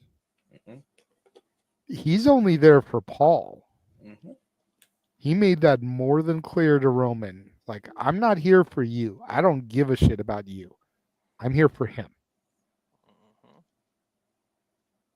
And granted, you couldn't hear him say it, but if you watched mannerisms and could read lips, you were able to pick up on what Punk was saying. I actually had to go to the X and screenshot that because that was something that came after the show went off the air. Yes. That's how I got that image. I used the footage they posted on X after the show went off the air to get that. Which was it's a great shot. And they cut to black. You see Roman walking to the camera to throw his one up, and I'm thinking to myself as the camera goes back, I was like, dude, is Punk gonna put his one in the air? Because that's gonna be even more fucking epic.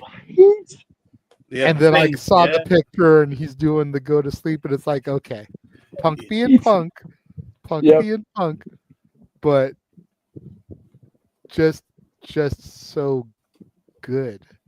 It's a great visual. It's a great moment. Can Punk be trusted though? And I don't know how many people remember the fact that when Roman debuted, it was at Survivor Series helping CM Punk when the Shield made their debut. Yep.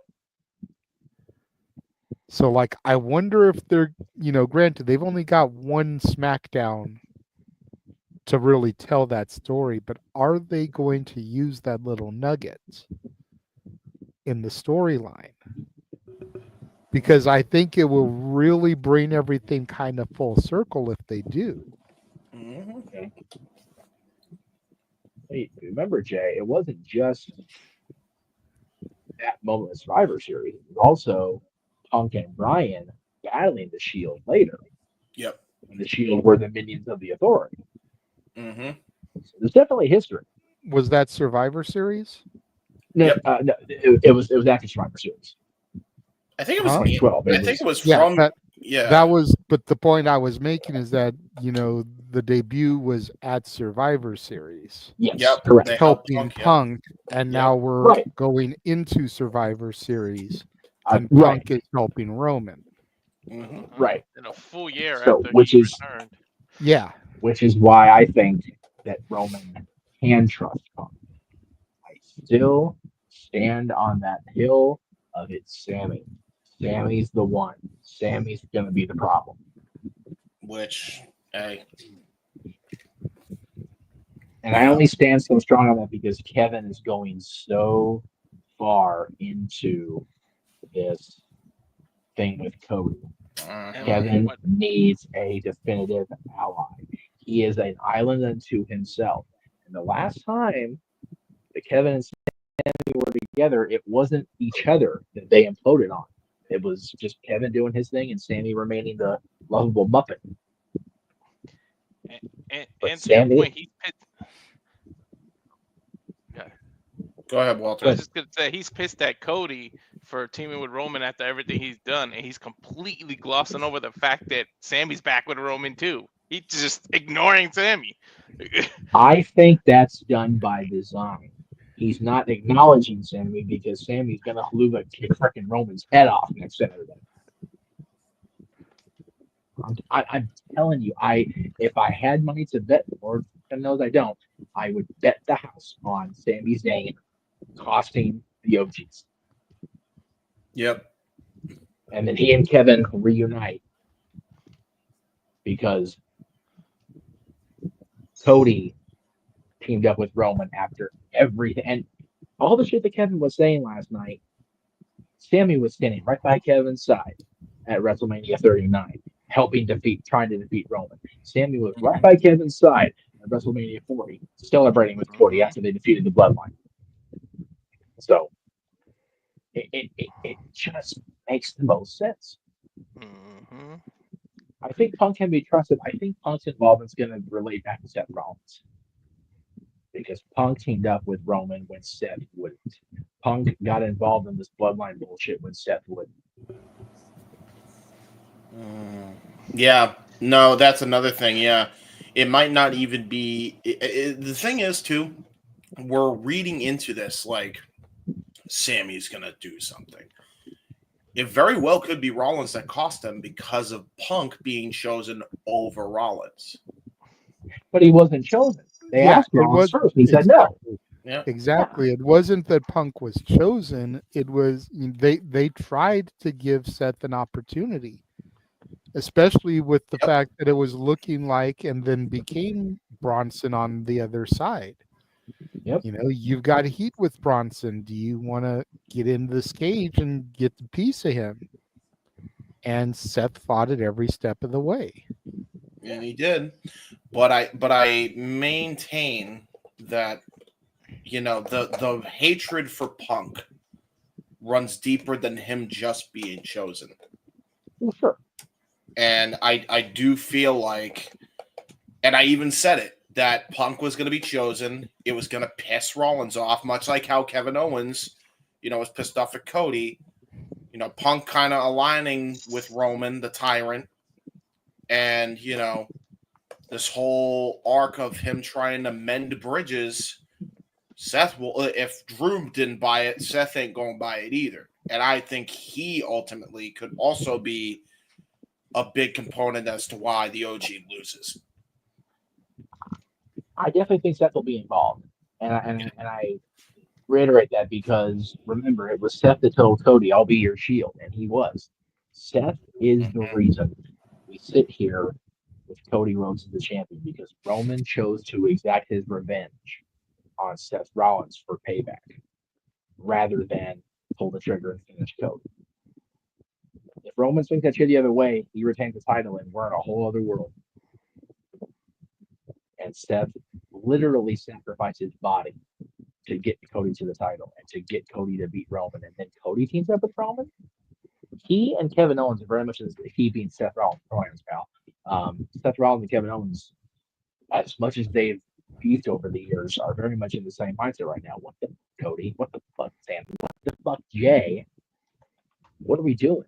Why are we teaming back up with this guy? Yeah. And Sammy, I feel, could be part of that too. I just think that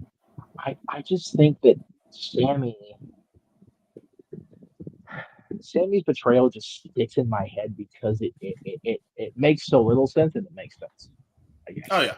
But by the same token, as great as the battles with the Usos were, as great as that tag team title win at WrestleMania out here was for me as a fan and me as a friend, was so cathartic. Sammy was legitimately torn apart by his role and his leaving the bloodline. He did not want to have to go through that at the beginning of last year. He felt like a part of the family.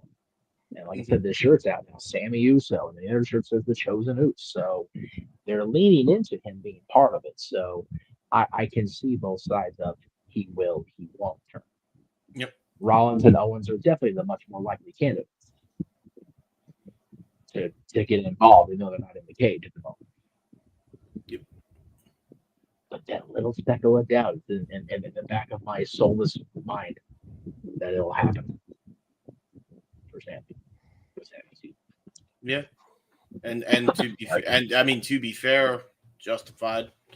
I get the best part about this whole angle is they have made it so unpredictable and so watchable at the same time. And that's, man, that is rare. Like, it is really rare for that to be the case. So, and to be fair, Seth interfering doesn't necessarily have to cost the bloodline. He could just take CM Punk out. It doesn't mean they're going to necessarily lose. True. It just starts their path to WrestleMania. Yep. Amen. The fact that we've had no Cody and Kevin announced for Survivor Series makes me think that Seth will get involved, and then it'll just start to spiral into other people. Mm-hmm. If that's going to be the main event, we have to have the clusterfuck level of tonight's main event without the what the hell booking of it and the brutality and the of it. I mean, it's war games. It needs to be brutal. Let me be clear on that. But it needs to make sense. And I think that as long as they stick to the narrative, Kevin, Sammy, Seth, the bloodlines, it'll work. I'm very curious to predict the show tomorrow with Aaron because, like, we've got 3 matches booked. Like, what the fuck are we doing next week? Like, yeah, seriously. Yeah. Like, we're booking now? Oh, okay, sure, boss. That makes sense. Nothing booked. Well, I mean, traditionally he tries to do his prediction shows on Thursday, and Thursday's Thanksgiving. So, well, of course, but you know, there's this card, as much as we praise Paul Levesque for And like, creating, where do you string it in the rest of the time during the week? well, no, that's I'm not faulting Aaron for it. I'm faulting Paul Levesque for it. It's like he forced the hand of we don't have a day to book, but we've got no card to talk about tomorrow. What do we do? Or even you guys Monday night. Like, unless there's a lot of shit happening on Raw Monday, it's gonna be a Prediction might have to be predicting the actual card. Yeah, right. Yeah, it's just that I don't mind because, well, no, I take that back. I 100% mind it. The women's War Games match is just there. Yeah. It shouldn't be a War Game. It should be a Survivor Series traditional tag. We're talking about this couple of situations. You know, I'm very intrigued by the men's War Games match, which is what you should be. You should be intrigued by the main event of a big 4 people. So, to answer this topic question, yes, Punk can be trusted. I just don't think that we're worrying about the right partner or the right outside entities. Yes. Necessarily. If you're Roman Reigns, if you're Jimmy and Jay, if you're You are right, because you go full circle. Think who did Sammy and KO beat to win the tag titles? They're in this match too. Yeah. There's so much that leads me to believe that Sammy is we the one. Sammy's the one. And Walter, since you're going next anyway, go for it. Yeah, I think Punk can be trusted because he's there for Heyman and everything. Like you said, you probably have to be worried about Sammy, but I just think both of you guys are right with James too. Seth is gonna have something to do with it. He's gonna be pissed because one, he's gonna go and it looks like he's gonna attack Reed or whatever, but he'll probably take him out with one thing, but he's gonna make a dash for Punk because who was the one who overreacted when Punk came out last year? It was Seth. You see this? There's like 50 intricate stories in here. That's what makes it so damn good. Because you got last year's Survivor Series and what happened. You got the stuff with Sammy. You got the stuff with Roman. Jimmy, and the fact that Jimmy and Jay just came back and automatically was on Roman's side. Nobody's talking about, can you really fully trust them? Like, do they really even care? Like that. It was almost out of necessity that they came back. It wasn't because they really want to. Right. So, Noah, it sounds like Walter's saying that they're taking both storyline built beef and real life beef and making good business out of it. Amazing that a company can do that. Say it louder, Jeff. By the way, I believe Noah is asleep, so you just talk to a sleeping Noah. He's okay. Well, then, James, since you're there. Yeah, it's it's amazing. Yeah. A year ago, Corey Graves is winning the Nobel Peace Prize for having Punk not be killed live on television. Yes. I'm just saying, because Rollins was there, man. So, whoops, I went to the wrong window. There we go. Hi. Yeah. Yeah. I mean, it's amazing how it works. It's almost like you're doing business the right way. Right? Yeah, amazing concept. Amazing. Again, two people that were supposed to be the builder and the savior of AEW are now going to have a fucking mega moment next weekend. But you know. Hey, Noah, we had a question for you, my friend. How are you? You okay? What? Hi. You yeah, end up falling asleep again. What y'all talking about? We are talking about I segment. I was just saying that, you know, the topic question is, can Punk be trusted? And we kind of got around to, and I ended up saying, it seems like they're taking a lot of elements of real life and storyline built drama and making business out of it. It's amazing that a wrestling company can do that in 2024, because you wouldn't know it if you didn't watch WWE or TNA or Ring of Honor or New Japan or any other company. Anyway, that was a dick phrase, but whatever. What do you think, Noah? Can the OG Bloodline trust CM Punk? Can he be trusted? Paul Heyman came out the same gear like Solo Sikoa, so there's suspension disbelief with that. And You Brandon said know, LOL. The women don't deserve a War Games match. That women clusterfuck is absolute bullshit. Might as well be a 10-woman Survivor Eliminator. Yep. Don't give jack shit. As far as this goes, only time will tell. I think when you're today, you got to consider more the beef that Seth has with Punk. That might override his judgment with his beef with Bronson Reed. I think something more like that could come into play. The end game's got to be like Solo and Roman at some point who have yet to have a one-on-one.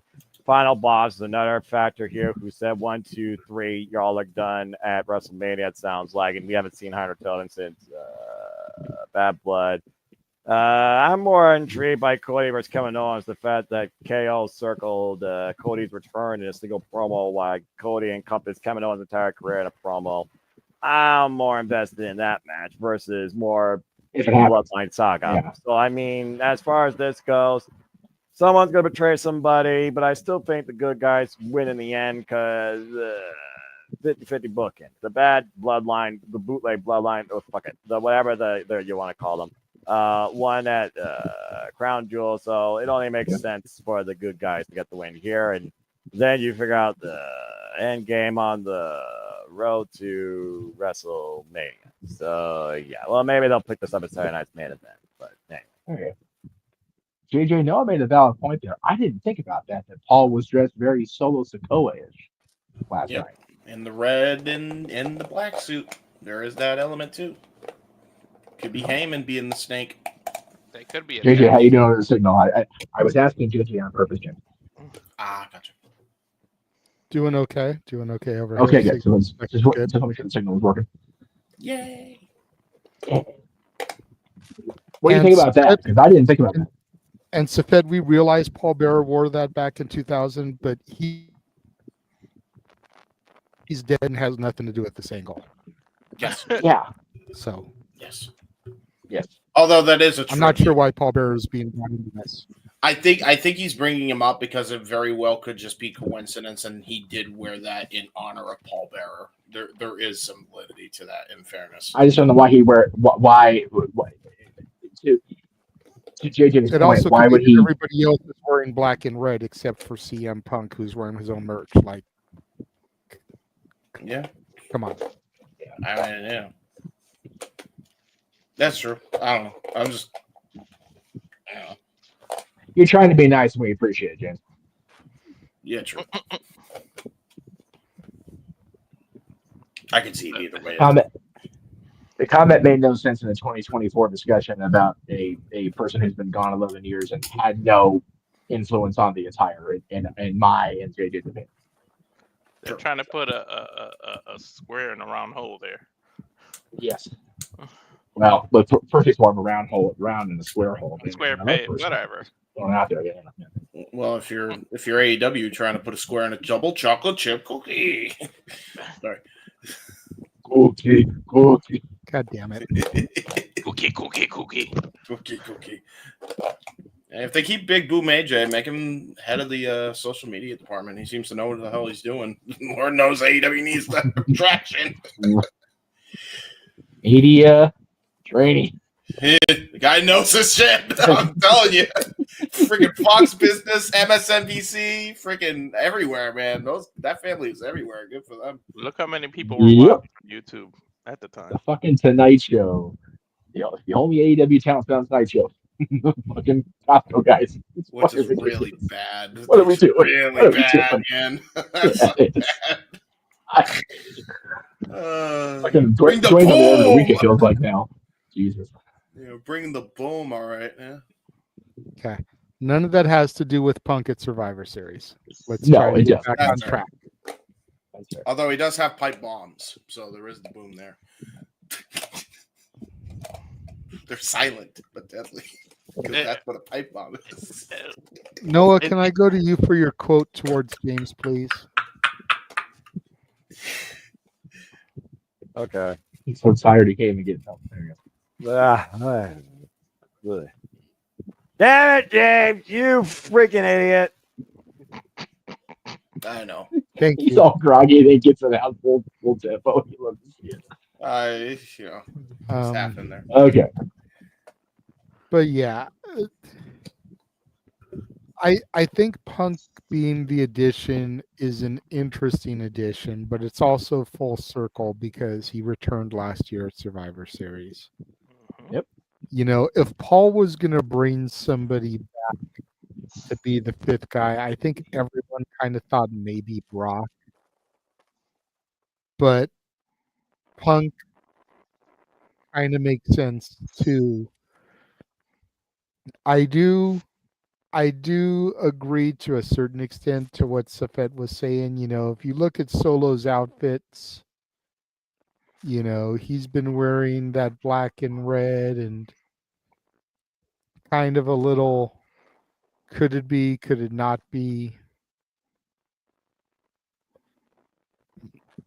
I don't know. Somebody is going to make the heel turn, though. That's the obvious thing, because we've got to start building steam towards Saturday night's main event. We've got Mania next year. You know, seeds got to get planted here. I definitely feel like Seth will probably get involved to kind of start the ball moving towards him and Punk at Mania. Mm-hmm.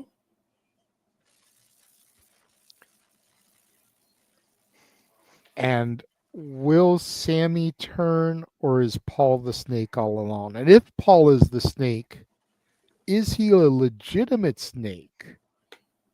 Or is it a coup, kind of like when he ditched Roman to align with Brock just to fuck Brock over and show he was with Roman all along? Like, is he going to turn on Roman to lure Solo into a false sense of security so that when Roman beats him, you know, it's like I was with him all along? If they do that, Jay, it would have to be really well pulled off. And Paul can do it, and Roman can do it. And I only say that it has to be well pulled off because if you remember when Paul went crawling back to Brock after Roman fired him, that was, you know, you could tell it was part of the plan. He, at least on TV, looked legitimately surprised when ladies and gentlemen went over the arena. Like he was like, "Oh shit, he is here. Why couldn't I call him last week? What the hell is going on?" Now, they could do the same thing like they did with Brock and just, "We got you, motherfucker. We got you back then when it goes to WrestleMania. We've had you this whole time. You silly little wannabe tribal chief, you." But that's long-term storytelling, and we know they're capable of it. We know that Papa H is capable of it. But will the current WWE Universe be patient enough? That is the key. That's long with like 3 ends in it. Long booking. Long. I do gotta say they got me for a second, because when he said you need 5, I swear I thought he was gonna say you need 5 and F5, and Brock Lesnar was gonna come out like, I swear I thought that was gonna be the line he was gonna use. I would have been great with either Brock or Punk being that fifth guy because it would have just been such a what the fuck either way. Yeah, but Punk was the right choice. Listen, as much as I want to see Brock back, I don't know what the hell is going on with that, and we ain't gonna know until that Vince McMahon lawsuit's over. So we should pipe down on that one. I don't know, dude. I think Brock could be back as soon as the Rumble. No, I know, but that's when the trial is supposedly ending anyway, like right before. I didn't even know You the also have to trial has remember that begun, so how would we know when it's going to end? I think it's supposed to be in December or something. That's when they say they're going to be done with the deposition or something. you also have to remember there's a new president-elect in January 20th. He can start issuing pardons left and right. And separated or not, the dude's wife's in his cabinet. Yeah. So we don't know anything about nothing. This is also fair. But let's not trying turn real this hard into not to get down the political conversation. rabbit hole, but Yeah, let's not turn this into a political conversation. I ask the people in the chat to refrain from political questions. So yes, I know you do. I'm just, You know what? it is a valid point that yes, Brock is likely off of television because of all that. But Hunter said himself, Brock's just doing Brock things. Like if I want to call him tomorrow, I'll call him tomorrow. Yeah. So I don't think it has anything to do with it. Speaking of good points, I didn't even think of what my wife just said. That is kind of a story within itself. If you want to do Punk versus Roman, like, boom, like, how the hell did you talk to Punk, and then when I try to reach you, I get your number has changed or it's not in service or whatever. Well, Paul would be the one that seemed to call Punk, not the other way around. Paul recruited Punk, not vice versa. Yeah. Yeah, but then it could be, why the hell did you reach out to your tribal chief? Why didn't Roman reach out to him prior to or after the powerbomb at the Garden? Exactly. Again, so much to think about in the next 7 days, folks. Well, before we get to Emmanuel's super chat, I did start a comment that he threw up that kind of ties to this conversation.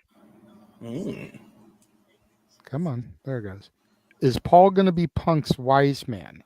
Remember what Paul said to Punk when he wanted to leave Solo to take him with him?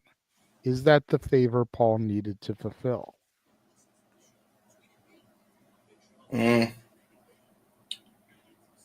Could be. That's true, because Punk didn't mention his favor. Paul's favor was take me with you. Yeah, that's true. And now we wish he would have, because he wouldn't have got powerbomb.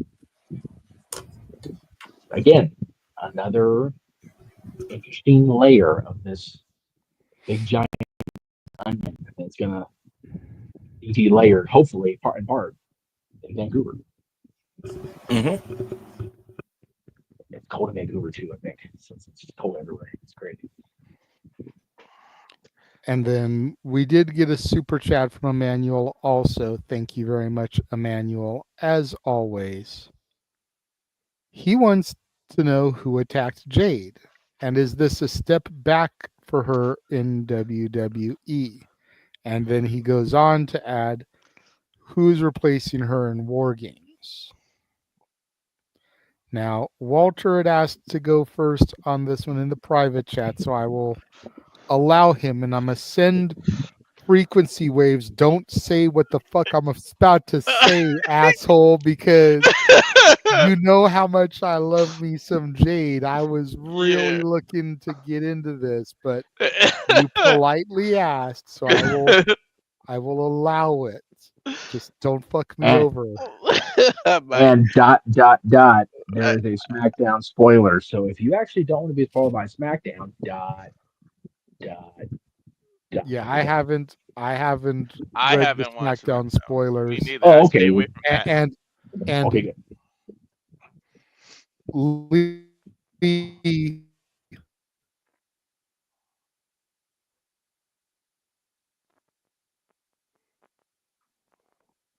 Did he reverb or was that me? Rewrote.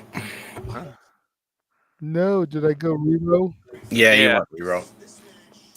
You went mega rero. You went to freaking Megazord rero. Damn it. Yeah, I didn't hear jack. Say it again. Try it again.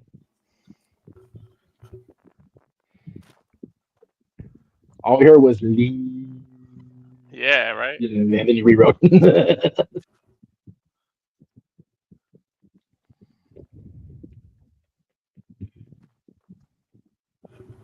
I don't want to start talking, but maybe like.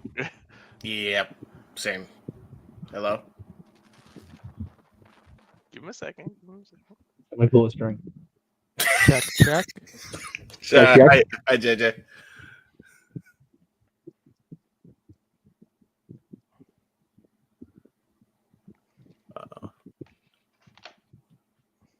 Curse this damn technology. I heard him say check. Yeah. Can he hear us? I don't know if he can hear us. I'll type in the chat. Okay, Walter, go ahead. Okay. All right. I'm gonna say because of how they've been pushing her and everything, her replacement is probably Lash Legend because she's just gonna pop up, and that's a good replacement of a strong Jade. That's just my guess. Now, I know you guys are gonna be like, "What the hell are you talking about? Where's this coming from?" and everything in terms of who attacked her. But you gotta walk them through. I think who attacked her was Charlotte Flair, and why I say is because first of all, she doesn't work as a face. So usually when you return, you're gonna get that pop, right? It's not gonna work here. But if you think about it, who has benefited more from Charlotte's injury than Jade and Bianca? After Charlotte is out of the spotlight, those two rose, and they rose pretty quickly. Bianca years ago, even with Charlotte there, but Jade really got her spot. Had Charlotte been there the whole time, Charlotte could have taken her down. So the fact that Charlotte's been gone and she's ready to come back, she needs a big angle to walk right into. Why not throw it right there, right in the middle of that and start a WrestleMania program or a Royal Rumble or something? Charlotte comes back and immediately is thrown into that instead of always coming immediately for a title. Let's just do that. Let's bring her to be able to try to conquer Bianca and Jade. She's the one who attacked her. I know it's a little far-fetched and you're like, where the hell would you get that from? But it makes a lot of sense. If you think about it, she can immediately say, you stole my spotlight, and you're only in the position you're in because I was out for over a year. And that's where you can go. And then in Lash Legend, I'm just pulling a name out of a hat. Like, so, but in terms of that, but hopefully I didn't steal your thunder, JJ. I don't know if we're thinking of the same, but we'll go ahead.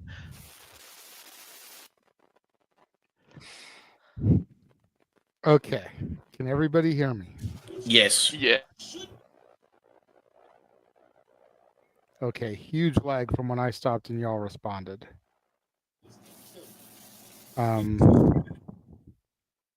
I do think Charlotte is going to be the one to take the spot. But I don't think Charlotte who attacked her. I think who attacked her was Naomi.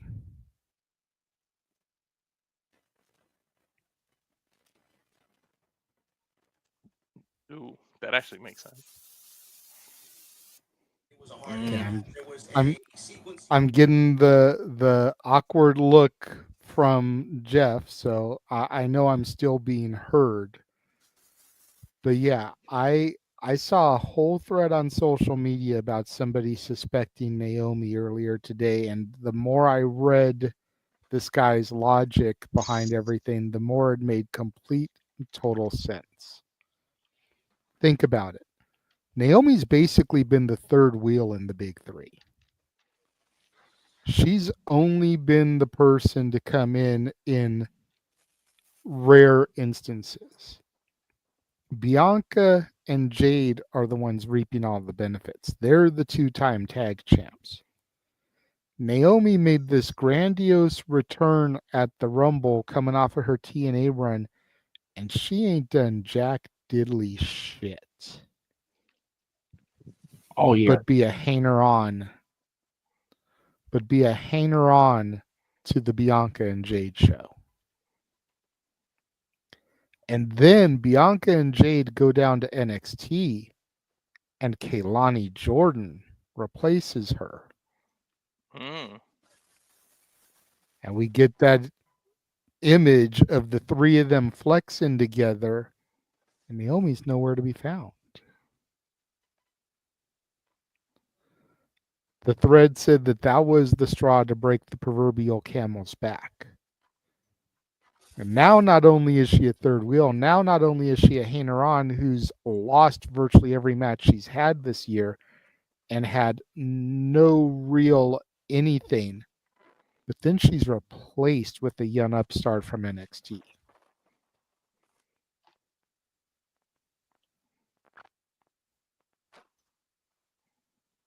Everybody has said coming off the heels of the Trinity run in TNA, she deserves way more than this. Very true. This is how she gets it. She could very well end up in the finals now for the United States title. You know, and who's going to replace Jade in the tournament? let alone who's going to replace her come Survivor Series.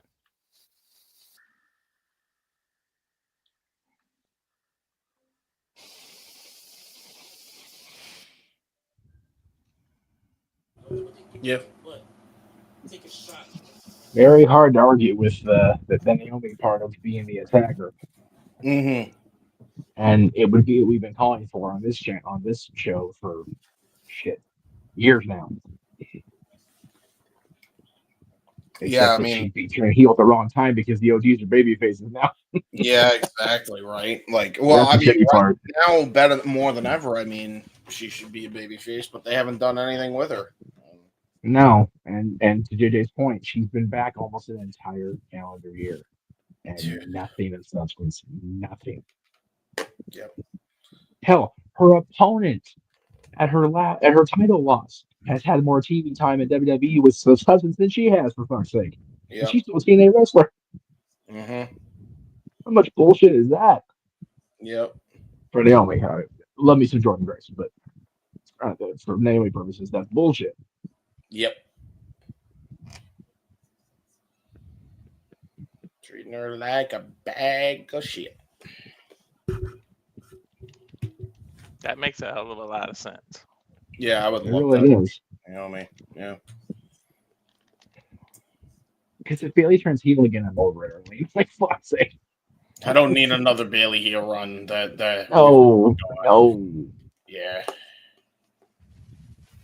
Well, It was only effective, at least for me, in the end when her and Sasha were still healing it together. It's like, I'm good. Yeah. I'm good. Damage control needs damage control. Yeah. And Bailey not being there is not doing it any better or worse. So, yeah. I'm hoping we can actually come up with all 5 different people. Let's see. Right. Oh. I'm glad that wasn't made of Noah, Super give your Chat because thoughts. he gets hit. Noah's asleep again. I think he's asleep again. Yeah. What? Yeah. What? Yep, Did there you he wa- is. First of all, did he watch SmackDown to know what happened? Do you know about Jade Cargill, and who do you think attacked Jade Cargill, Noah? That's what we're on. Jade Cargill got attacked. I don't know anything outside what y'all talk about Bloodline reinvention, and of course the one thing I cared about Kevin Owens and Cody Rhodes, but Jade Cargill got attacked. So, okay, so War Games, right? Women don't deserve War Games. Jack shit. We're talking about who attacked her. If she was attacked, let's see. If I were to put out a name, I'm just going to keep putting it out there. I'm waiting for Bianca Belair to go full-on black heel bitch. I want her to drop Jade Cargill and build that WrestleMania program. But the fact they're the tag champions, I think that wouldn't make much sense since, again, they pretty much both are over, though Bianca didn't carry more of the team. Still, Unholy Union treated unfairly, unjustly, so honestly, I could care jack shit less. But if I'm going to put out a name based on the context where we're at now, let's see. Liv Morgan and Raquel, they freaking took out Rhea Ripley, but she's back with a face mask. Nia Jax. Nia wants beef with Jade Cargill. I mean, hell, got disqualified in a tournament, so there's that. I mean, Nia might think that, Jade is someone that could oppose her throne. Maybe she had Tiffany do it. Naomi, what the fuck she's doing? She lost to Nia Jax. Oh, damn, that looks like she was literally KLD or freaking choke slam on a windshield. Naomi ain't capable of that shit. I think Bianca Belair makes more sense, honestly, to me, just based on her finisher, that KLD, just robbing her like a bad habit on the hood of that vehicle. I mean, but for someone like to replace her, based on opportunity, based on history, based on potential championship rivalry, Charlotte Flair, Becky Lynch, Kalani Jordan get the Sun call up. Lyra Valkyria, who has kids with Nia Jax. Again, brand split LOL. Who the fuck cares? I, honest to God, don't know, and much so don't care. But if one person needs to do something to become relevant in WWE again, it's Naomi. So I'll go with that, but it wouldn't surprise me if Kalani Jordan was the replacement. There you go.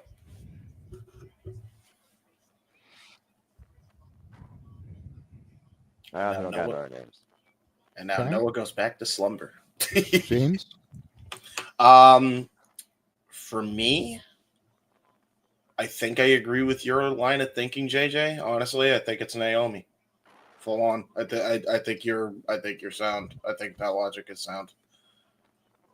So I go with Naomi. Naomi. She deserves better, man. It feels like, what is the biggest story outside of the bullshit in AEW? It's the Naomi stuff in WWE. I feel like literally since we've been existed as the multiverse, we've been talking about how Naomi's been misused in the WWE.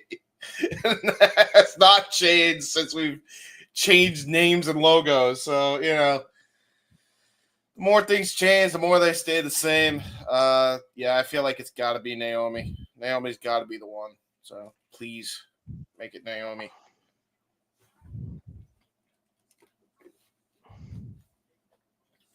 Jeff? I like the fact that it could be Charlotte, because that means she's back in the mix and not necessarily going after a title just yet. I really think it has to be either her or Naomi. I tend to agree with the two of you up top here. Sorry, I'm trying to.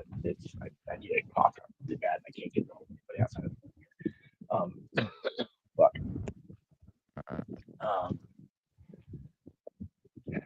Naomi just makes the most sense because, again, she's been back since almost a year. And James makes a valid point. Other than her run in TNA, which has occurred in the lifespan of the multiverse / studios, she's been the most misused prime player on the women's roster, period. Like, there's no arguing that she's been the most misused one. Like, for me, it's not even a close second for anybody else. Like, she's just that person. And it's bullshit because she is talented. She's got a great following. The people seem to like her, whatever role she's in. So get her back in the mix. But I pointed out while you were rerunning that turning her heel now would only be sucky because then she wouldn't join the bloodline because her hubby's part of the OGs, which is the babyface bloodline. Like, shit. So that's a good other point. than that, I'm here for it. I just want to ask a follow-up question. When do you think they reveal who attacked her? Yeah. Because I don't think they're going to have the replacement in the match for the United States Championship be relevant to the storyline of the replacement in War Games. Yeah, there you go. Again, they've both been back or on this roster for a year together. So, and to everybody's point, constantly overshadowed every step of the way since he's returned. Whereas Jade has had the rocket shoved to her proverbial, butt. And a lovely proverbial butt it is too. Proverbial butt indeed. Don't get me started. Wife is in the chat. Wife is in the chat. Wife. Yeah. That's right. Easy. That's okay. We're gonna your plug-in because you're gonna be fucked anyway. So. Yeah, that is true. Although that's in a quarter off Walter's promo. There you go. Yeah, I was about to say.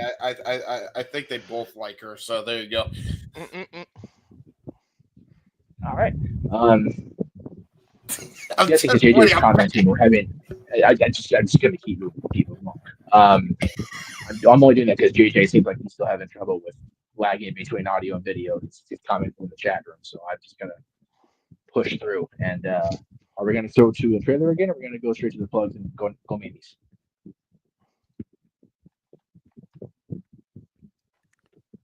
Can y'all hear me okay? Yes. Yes, but the lag is substantial. Yeah, okay. Like 5 seconds.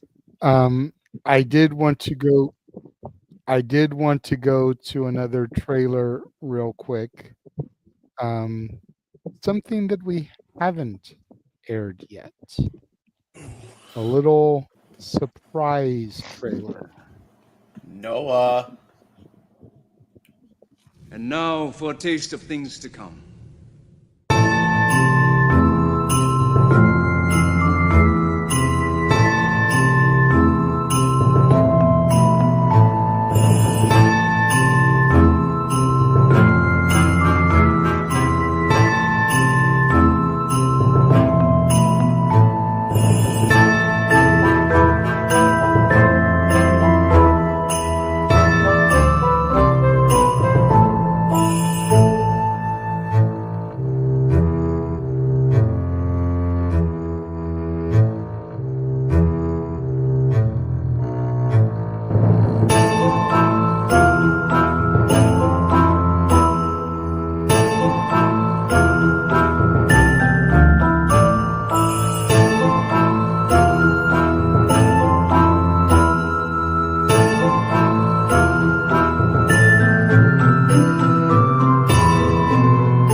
reviews are back. I'm not sure about them horror versions. The Werewolf Santa, I kind of want to like go hide in the corner and pretend everything's gonna be okay. Right, with the music. Dude, that was the meme one looks like it's gonna be funny just because it's obviously the Grinch, which is funnier than shit. So I'm here for that one. All the Christmas movies. Yeah.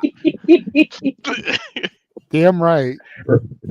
Remember, there's a lag for Jay, so you got to wait 5 seconds to make sure he responds before you do the thing. Let me try to come up on this. Hold on. Okay. Try the phone.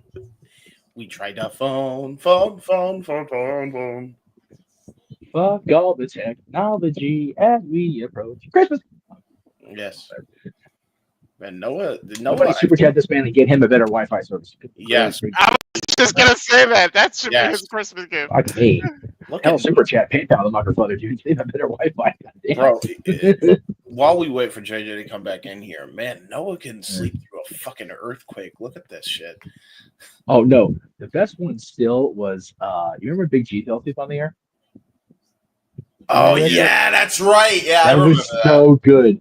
He actually slept. Like he didn't even come to. Like he just slept through that whole, and then it was like, that was funny. We should probably kick him out of the studio now. Yeah, dude. It's so funny. Yeah, that was it was great. That was one of the highlights. No, Japanese wrestling's on. Noah, suicida. Noah, tope suicida. Abrino basta. Rainmaker. Oh no, not the Rainmaker. We have Tinkerbell involved again. Oh, there he is. There's some head movement. Hello, Rainmaker. What? Double chocolate chunk cookie. There you go. I don't know. Don't mind me. Hey, Noah. How are you? Are you awake? I'm here. There you go. James, how you doing? Now you're back. Hello. Hello. You don't know why you say goodbye. We say hello. Yeah. Can y'all see me? Yes. I can see you. There's still a lag in your response, however. Is there? Yeah, barely. Okay, maybe not now. Okay, because I can see me on the phone, but on the laptop, I'm not seeing me yet. It's still doing the do. But okay, because I'm trying to produce. I'm still trying to produce on the laptop, but okay. There you go. Okay. Well, this should be fun to try as we close up the show. But yes, the Renegades reviews, little soft reopening, as it were, because so many movies were coming out on Netflix this year, and it's just like, you know what? I kind of want to talk about them. Kind of want to do the thing. They're pretty much going to be a Tuesday, Wednesday, Thursday thing each week, with a couple exceptions. The week of the horror themed movies will be Monday, Wednesday, Friday, because that week has actually got a Friday the 13th, which is why I went with the horror themes that week. That way Friday the 13th could have a Christmas horror movie. That's awesome. Plus, what is it? Final Resolution? Is that yes. Okay. And then the last three will be Christmas Day, Christmas Eve, and the 23rd. That'll be the Princess Switch trilogy, 1, 2, 3. Oh, okay. I like you're doing stuff that like people like I hadn't heard of. I don't think any of those. So that's awesome. You're giving some new stuff a little love. That's cool. I like that. That was the point. Like I said, I wanted to try to do stuff that was just coming out, stuff that was brand new, stuff that was going to be relevant, and then throw in some other stuff that is older, but old kind of is a relative term because the oldest movie I think is not even 10 years old yet. So it's still newish enough. You know what I mean? Gotcha. Yeah, newish when it's when the Christmas ends on off. It starts off. Oh my god, there you go. Starts same day, remember? It's true though. That is the case this year. 25th is first night Hanukkah.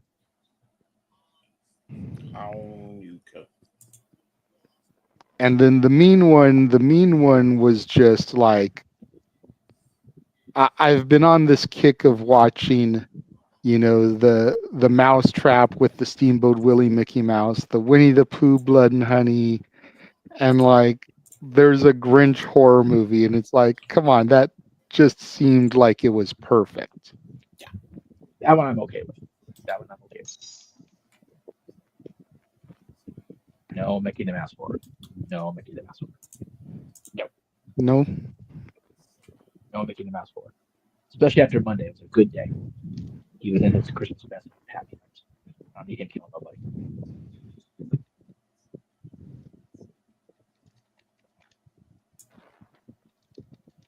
So yeah, those will all be coming starting next Tuesday.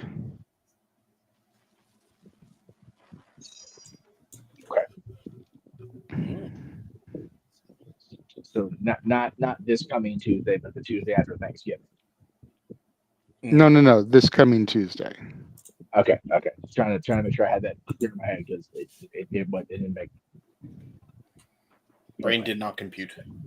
So Tuesday the 26th. You can check that out over at the Continent Studios. Yes. Because Turkey Hollow will go up on Thanksgiving Day. Ooh. Turkey Hollow. That's a great name for no reason in particular. Well, and it's from the mind of Jim Henson, so you know, there's that whole connection there too. That's awesome.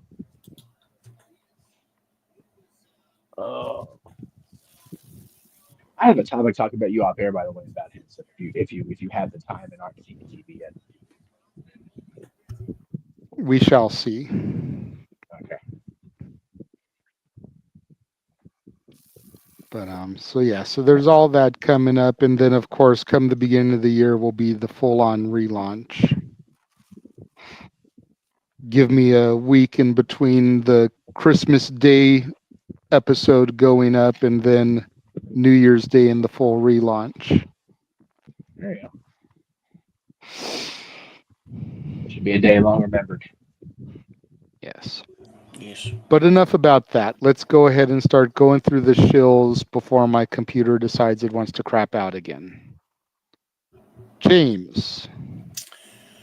Yeah, you can find me on the Facebook, Instagram. Oh, no, I'm sorry. The Facebook at JHubert and YouTube, Instagram, and X at JHubert95. I'm pretty cool and dumb things on the internet. Check out my uncle's documentary trailer. Go check that out. Go do that. It would be great. You should do that, and you should also check out my J Hubert side of things. Part 1, All Elite Children, and Part 2 of All Elite Children. The war against AEW management and fans against its wrestlers. So yeah, go check that out, folks. It's a crazy 2-part series, full of twists and turns and me oh my's. So yeah, if you want to know why the hell people are pissed off at AEW and why people stop tuning in, go watch it, especially part 2, because man, it gets even worse. You want to see the nonsense? Go ahead, be my guest. I still need to sit through part 2. Yes. Wait, what? I said I still need to sit through part 2. Yes. And Jeff, what were you saying? Fair dues. Not important, I guess. Noah. Noah, are you awake? I'm here somewhat. Graphic. Follow me choose and Foster 1916. All things wrestling. Shout out AEW fam on the social media platform. Primarily, I'm on the YouTube and the Twix. Instagram only match, and you have a picture that tells a story. Keep up with prediction leads, prediction panels. Keep up with what we do here at Simply Reliable Studios. And as always, just your life and enjoy wrestling too. It's as simple as that. See you tomorrow for whatever we're doing. And say yeah, you when we're on that prediction panel. And stay tuned for predicting Monday Night After Raw for Survivor Series War Games. And Friday, the TNA Turning Point, Friday, November 29th, 3 p.m. Eastern Standard Time. So we did before I watch one. There you go. Back to Sleepy Ghost. Yes. Walter. The ace. Mamacita. No, I'm sorry. I was looking over my shoulder to make sure she ain't coming. Wait, I thought you said you both left her. What do you mean? That doesn't mean she won't think it's funny. Yeah, that's true. So on the Twitter, you can follow me at Walter Alex Cruz and Instagram Walter.Cruz.940, and of course the Raise the Wrestling YouTube channel, all one word. Do not space it. It would be easier to find. And thanks for everybody who did tune in. It was a lot of people watching that watch along, so we thank you. Yeah, you guys did some pretty good numbers. As of right now on my channel alone, 500, and I can't see if that's 37 or 27. But still, like over 500 views just on my channel alone. That's right. Really, that's quick. Damn, for an AEW show. I mean, we're getting some traction for AEW shows. I wonder why. It's almost like We're getting traction on all the pay-per-views on my channel now, and I know why, or at least I've got a pretty good feeling why. But I'll save it for off the air. That'd be fair. Well, since you're still here and you didn't go Mimi's, Jeff, why don't you run through your shit again? Yes, and I'm going to take a shit in a minute here. Good lord. So yes, on the socials at Facebook and Blue Sky at Jeff Meacham. Instagram and YouTube is Instagram is _ Jeff Meacham. YouTube is also Jeff Meacham. Twix is _ Jeff Meacham. I'm on there right now because I trying real hard to switch people to that platform, but we'll see how it goes. Finally got around to booking some stuff for New Year's Eve / the Jeff Meacham anniversary show. Yeah, we'll have dear friend Ariel Belair singing her song "Till the Clock Strikes." That'll be part of the presentation. I also will be giving my projections for 2025. And yes, it's spelled and typed like that on purpose, just to trigger you crazy people. What's for the next 12 months. And then finally, during the course of that show, there'll be a congratulatory phone call from a voice I previously had no chance in hell of contacting. That will be on that show on New Year's Eve. So stay tuned for all the craziness. You never know what's going to happen with the Jeff Meacham Network or Rival Studios. And that graphic proof. I forgot what thing I was supposed to plug because I didn't get a graphic on, so my apologies. Go for it. I will be on Duke Loves Wrestling. I forgot about this, folks. Be on the lookout for that. Duke Loves Wrestling on YouTube. I kind of do a bit of a buffer between part 1 and part 2 on his show. We discussed some of the stuff I had already talked about. We had actually talked there. That is a very big platform because he has had the likes of Eric Bischoff on his show. He has had the likes of other talent on his show, independent talent mainly, big names in the independents, and he has had Devon Dudley as a co-host on a weekly show called the Duke and Devon Show, where I think it's the Devon and Duke Show. Go check that out. I'll be on that show on that channel.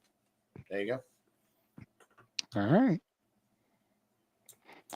As for me, you can find me on the socials, on Instagram, the Renegade JJ Williams, on YouTube, of course, Casa D18 Studios, on Twitter and Blue Sky, ROWJJ Williams.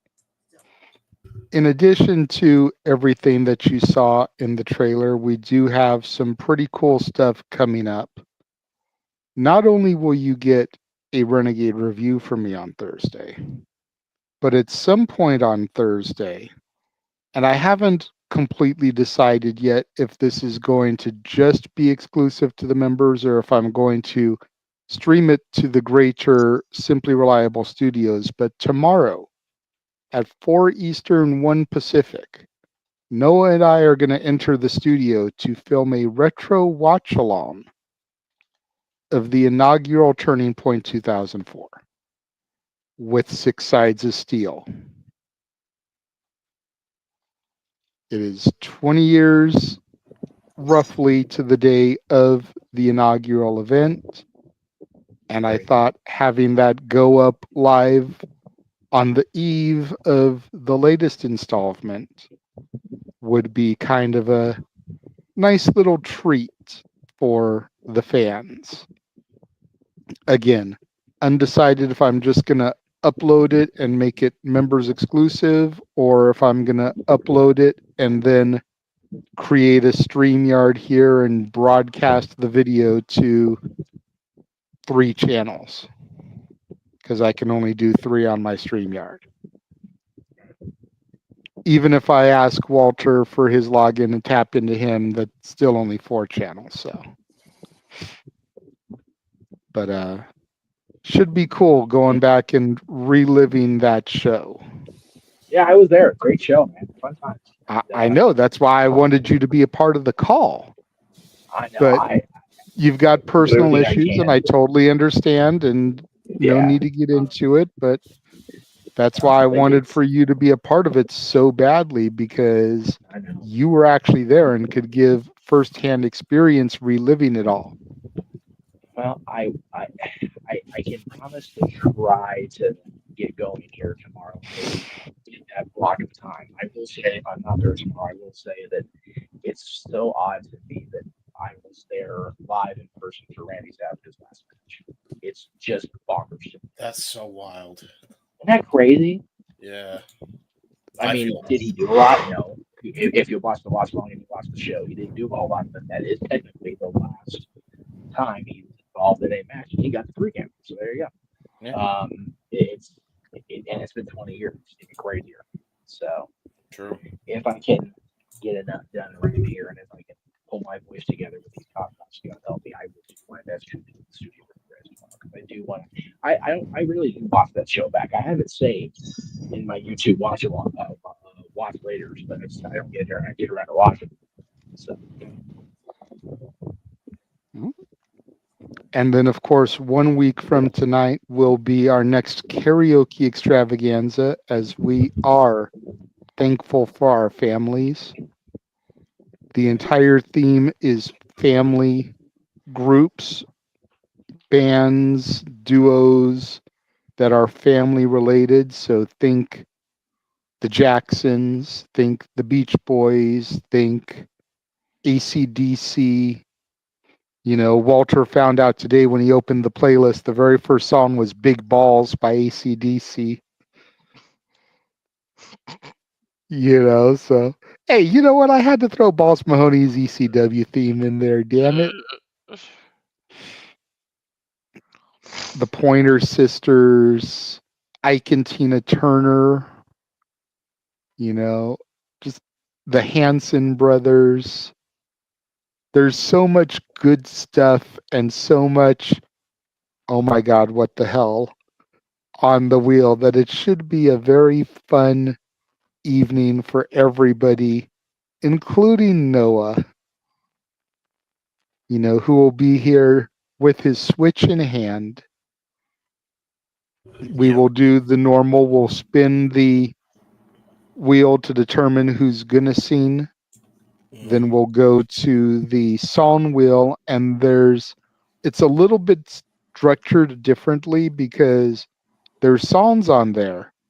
And then the artists that have multiple songs, it just has like the artist name, and then it says see separate wheel. So like if the Beach Boys come up, then we go to a different wheel to spin to see which Beach Boy song gets sung. instead of having like 25 spots on the wheel that are different Beach Boy songs. Yeah, right. They have their own separate wheel. Any artist that has more than 5 songs has their own separate wheel. If they have less than 5, then those are scattered out on the wheel. But more than 5, they got a separate wheel to go to. And then, of course, next month will be our yearly tradition, the Christmas karaoke show. And I've been thinking about this one, and I think we're going to do this one completely different than we have in the past. For the Christmas show, it's just going to be our names on the wheel. And if our name comes up, we get to pick which Christmas song we want to sing.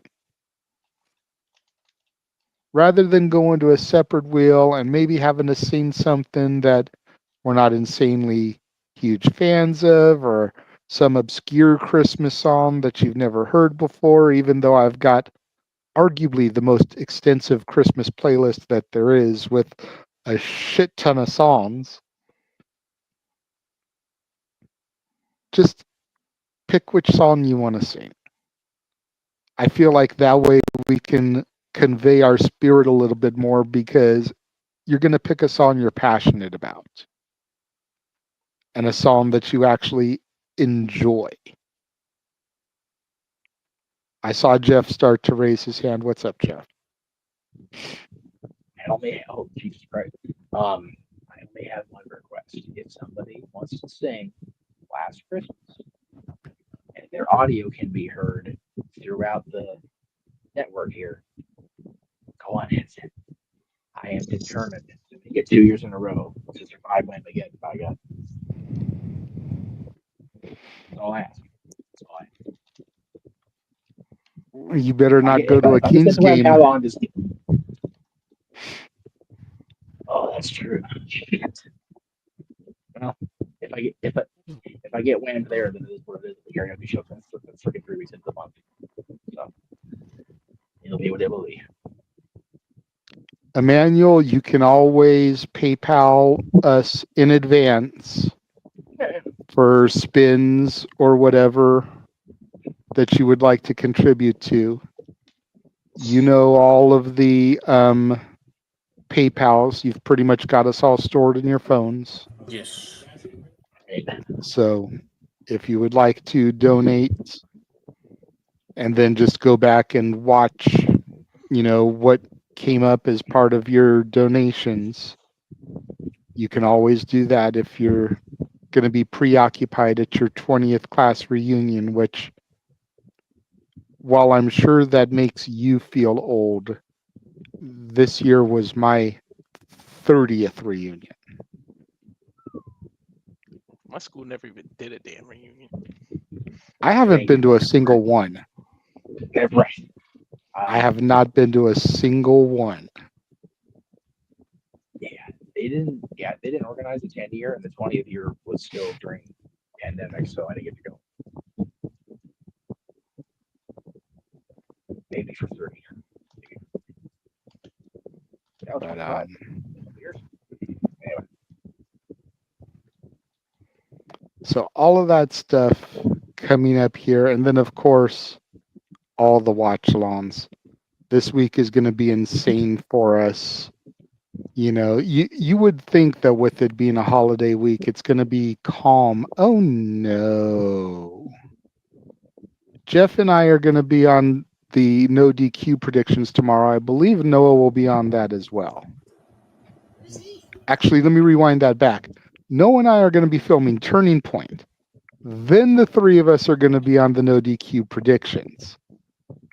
Then on Monday, we'll be simply predicting. Then on Tuesday will be the no DQ review that I may or may not end up being on. Depends if I end up picking up a shift from work. Then Wednesday will be the Dynamite watch-along. Thursday will be the Turning Point airing. Friday will be this year's turning point.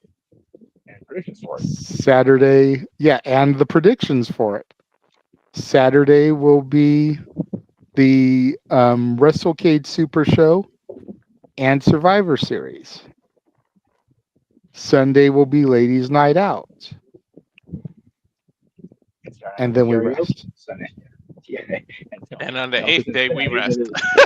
No, because then Sunday night I'm doing the No DQ year-end award nomination show with Aaron. So both Sundays this week I've got what do you call it? Aaron stuff. Plus, Tuesday, Wednesday, Thursday will be the Renegades reviews for this week. Plus, James may end up getting the itch to do a Jay Hebert side. Plus, Noah could always get the itch to do an ATW impromptu. True. Yep. Plus Thursday night we all have dies. Yes. Yeah. Yes. And a Our funeral. partridge in a pear tree. Wow. Okay. We just got a $26.02 super chat from 26.2 miles outside parts unknown. Perfect. Thank you. Yeah, dude. Lovely. Love the gimmick there.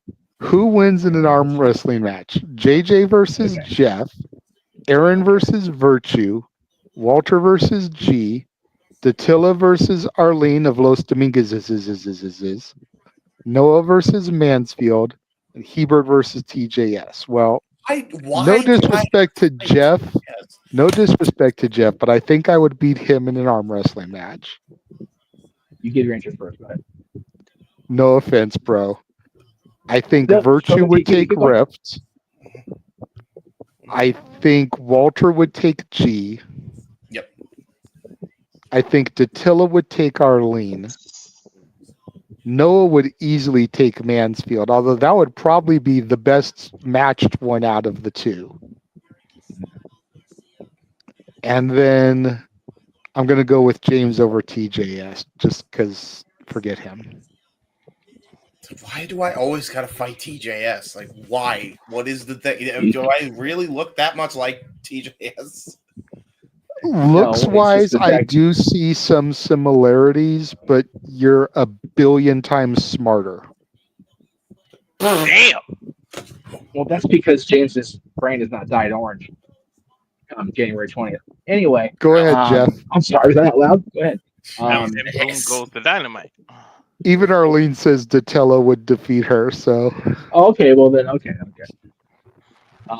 You would beat me, especially right now with this broken wing I got going on. So definitely no doubt about that. Take these broken wings. Okay, sorry. Oh my god! Wow, that was a hell of a callback. Good job, Walter. I think Walter and G and Josh and Noah are both evenly matched, but I think Noah takes Josh for sure. Walter and Big G, I'd peg. That'd be an interesting one to say. Yeah, it's in our lane, and like I said, James's intellect and lack of making better choices when it comes to polls, it's beat him, TJS, and everything. As far as Aaron and Virtue, I don't see the whys. They're more evenly matched, personally. Leslie and Caitlin are more evenly matched, I think, for me than Aaron and Virtue, because Aaron's a very confrontational person, and his backyard pass would probably do him in. He'd probably go to do the arm wrestle and like reach behind and grab a chair and whack Virtue in the head, which wouldn't be a problem necessarily. But, love his Virtue, but it's a thing. But yeah, I'd rather see Leslie and Caitlin do on this match. It seems more like an even match to me. Okay, Walter. Yeah, I think JJ, Virtue. I don't know. Big G's a pretty big dude. He might get me. Yeah, he's pretty solid dude. Yeah. Yeah. I don't know. And I've seen him in person. You know what? Just to be different, I'll pick him over myself, just to not be. And then, Noah. So you're not going to Mercedes Monet it and book yourself to win? No, not at all. And yeah, James over Hebert, physically and mentally. James is Hebert. James over Hebert. James over TJS. Sorry. Yeah, I was about to say James over Hebert. Why is James? And I had a brain fart. Why is James there beating up his Uncle Gary? Dude, Gary's been through it enough. Jesus Christ. James is beating himself. Wait, Noah, that who do you sounded got in really these? bad. What? Noah, who do you got in these matches? Arm wrestling. Arm wrestling. It was a super chat from 26.2 miles outside parts unknown. The greatest fan name in YouTube history. First off, greatest name ever. Arm wrestling. I have no objection about that. I don't even know anyone's strength. No, but you know wrestling, and this is all the wrestling. It's just a different form of wrestling. It is true. I want to see that Sylvester I know Stallone. Jeff talked about the shoulder one time. He was laughing so hard. I remember the man. I don't know if that's really there. But JJ, I guess it's because of that. Aaron Virtue. That probably would be the most, I think, even match based on both men, I think, and their background. But I think because Virtue's always going to be an aggressor, and if you disagree, he calls you a mark, so he's got you there verbally. I think I got to give it to Virtue. Walter and Big G. If Walter doesn't do his weed, Walter, otherwise Big G. That's fair. That's fair. Walter may be too stoned. Attila and Arlene. Damn it. Again, I don't know about either of those two based on, well, again, Arlene, she's already mentally strong. God bless her, working in a hospital, saving lives, and God bless you, Arlene, for that. Attila, though, I mean, she loves Power Rangers, so, I mean, she always tries to be mighty. So that'd probably be a toss-up there, but I think probably because Arlene, based on her career, could probably handle a stressful situation and the stress that arm wrestling strains on an arm. I think Arlene would be more mentally focused. I'm going to go with Arlene on that one. And Ian Mansfield, I'm more brains than brawn. Mansfield, I think, would probably get the better of me because I know he probably has been more involved in physical activity. So I'll give it to the young man. Wow. James, because of everything you all just said. Don't even waste. So I love the fact that both Walter and Noah didn't Mercedes it and booked their opponents to beat them. Yeah, true. Yeah, there you go. All right, James, go ahead and bring this one home. I'm going to be taking part in this thing anyway because I don't. I went against TJS. JJ, you beat Jeff. Aaron. Undisputed. Yeah, there you go. Virtue beats Aaron, I think. I feel like Virtue might have the strength advantage there. Walter definitely gets Big Baller G. Arlene against Attila. And Noah versus Mansfield for me, I think. I love how Noah called that whole thing and previewed a fucking wrestling card. I was gonna say he was more he was doing tail of the the tape. fucking show. Yeah. He was doing tail of the tape and shit over here. Right? I love it. Yeah, he told a story with it too. It was great. Anybody else on the want to air watch for Over 3 the Top hours. now? Yeah, me too. Me too. Right. So you and I need to ask Aaron tomorrow who would your name is Virtue, and then we need to ask Virtue on Tuesday. For real. Stir the pot, bro. Stir the pot. And yes, Walter, I'm totally down to watch Over the Top now. I actually reviewed that once upon a time because Terry Funk is in it. Yeah. Yes, I remember that. All right. Well, that just about wraps it up. Again, thank you very much to 26.2 miles outside parts unknown and to Emmanuel, for their super chats this evening. Thank you to the 16 of you that are still crazy enough to watch us right now. You know, it's past 3 a.m. on the East Coast, just past midnight here on the West Coast, and I did want to try to be off the air by midnight. I think we only ran over because of that final super chat, which I'm not mad at because who's going to scoff at $26.02? Especially when it's donated by 26.2 miles outside parts unknown. Like, seriously. He got his 2 cents in and then some, so good for him. You know, thank you to everybody who joined us earlier today for the AEW Watch Along. For those of you that are part of the No DQ Galaxy, Jeff, Noah, and I will see you tomorrow on the Survivor Series predictions. And for the rest of you, we will see you come Monday for Simply Predicting Survivor Series. For the He-Man James Hebert. For the CP man with the spectacular voice, Noah Foster. For Mr. Reliable, Walter Cruz. For the man, the myth, the legend, the West Coast professor, Jeff Meacham, baby. I am the Renegade of Wrestling, JJ Williams. Thanking y'all for joining us this evening. And we will see you guys next week. Have a good night. Fuck Jake Paul.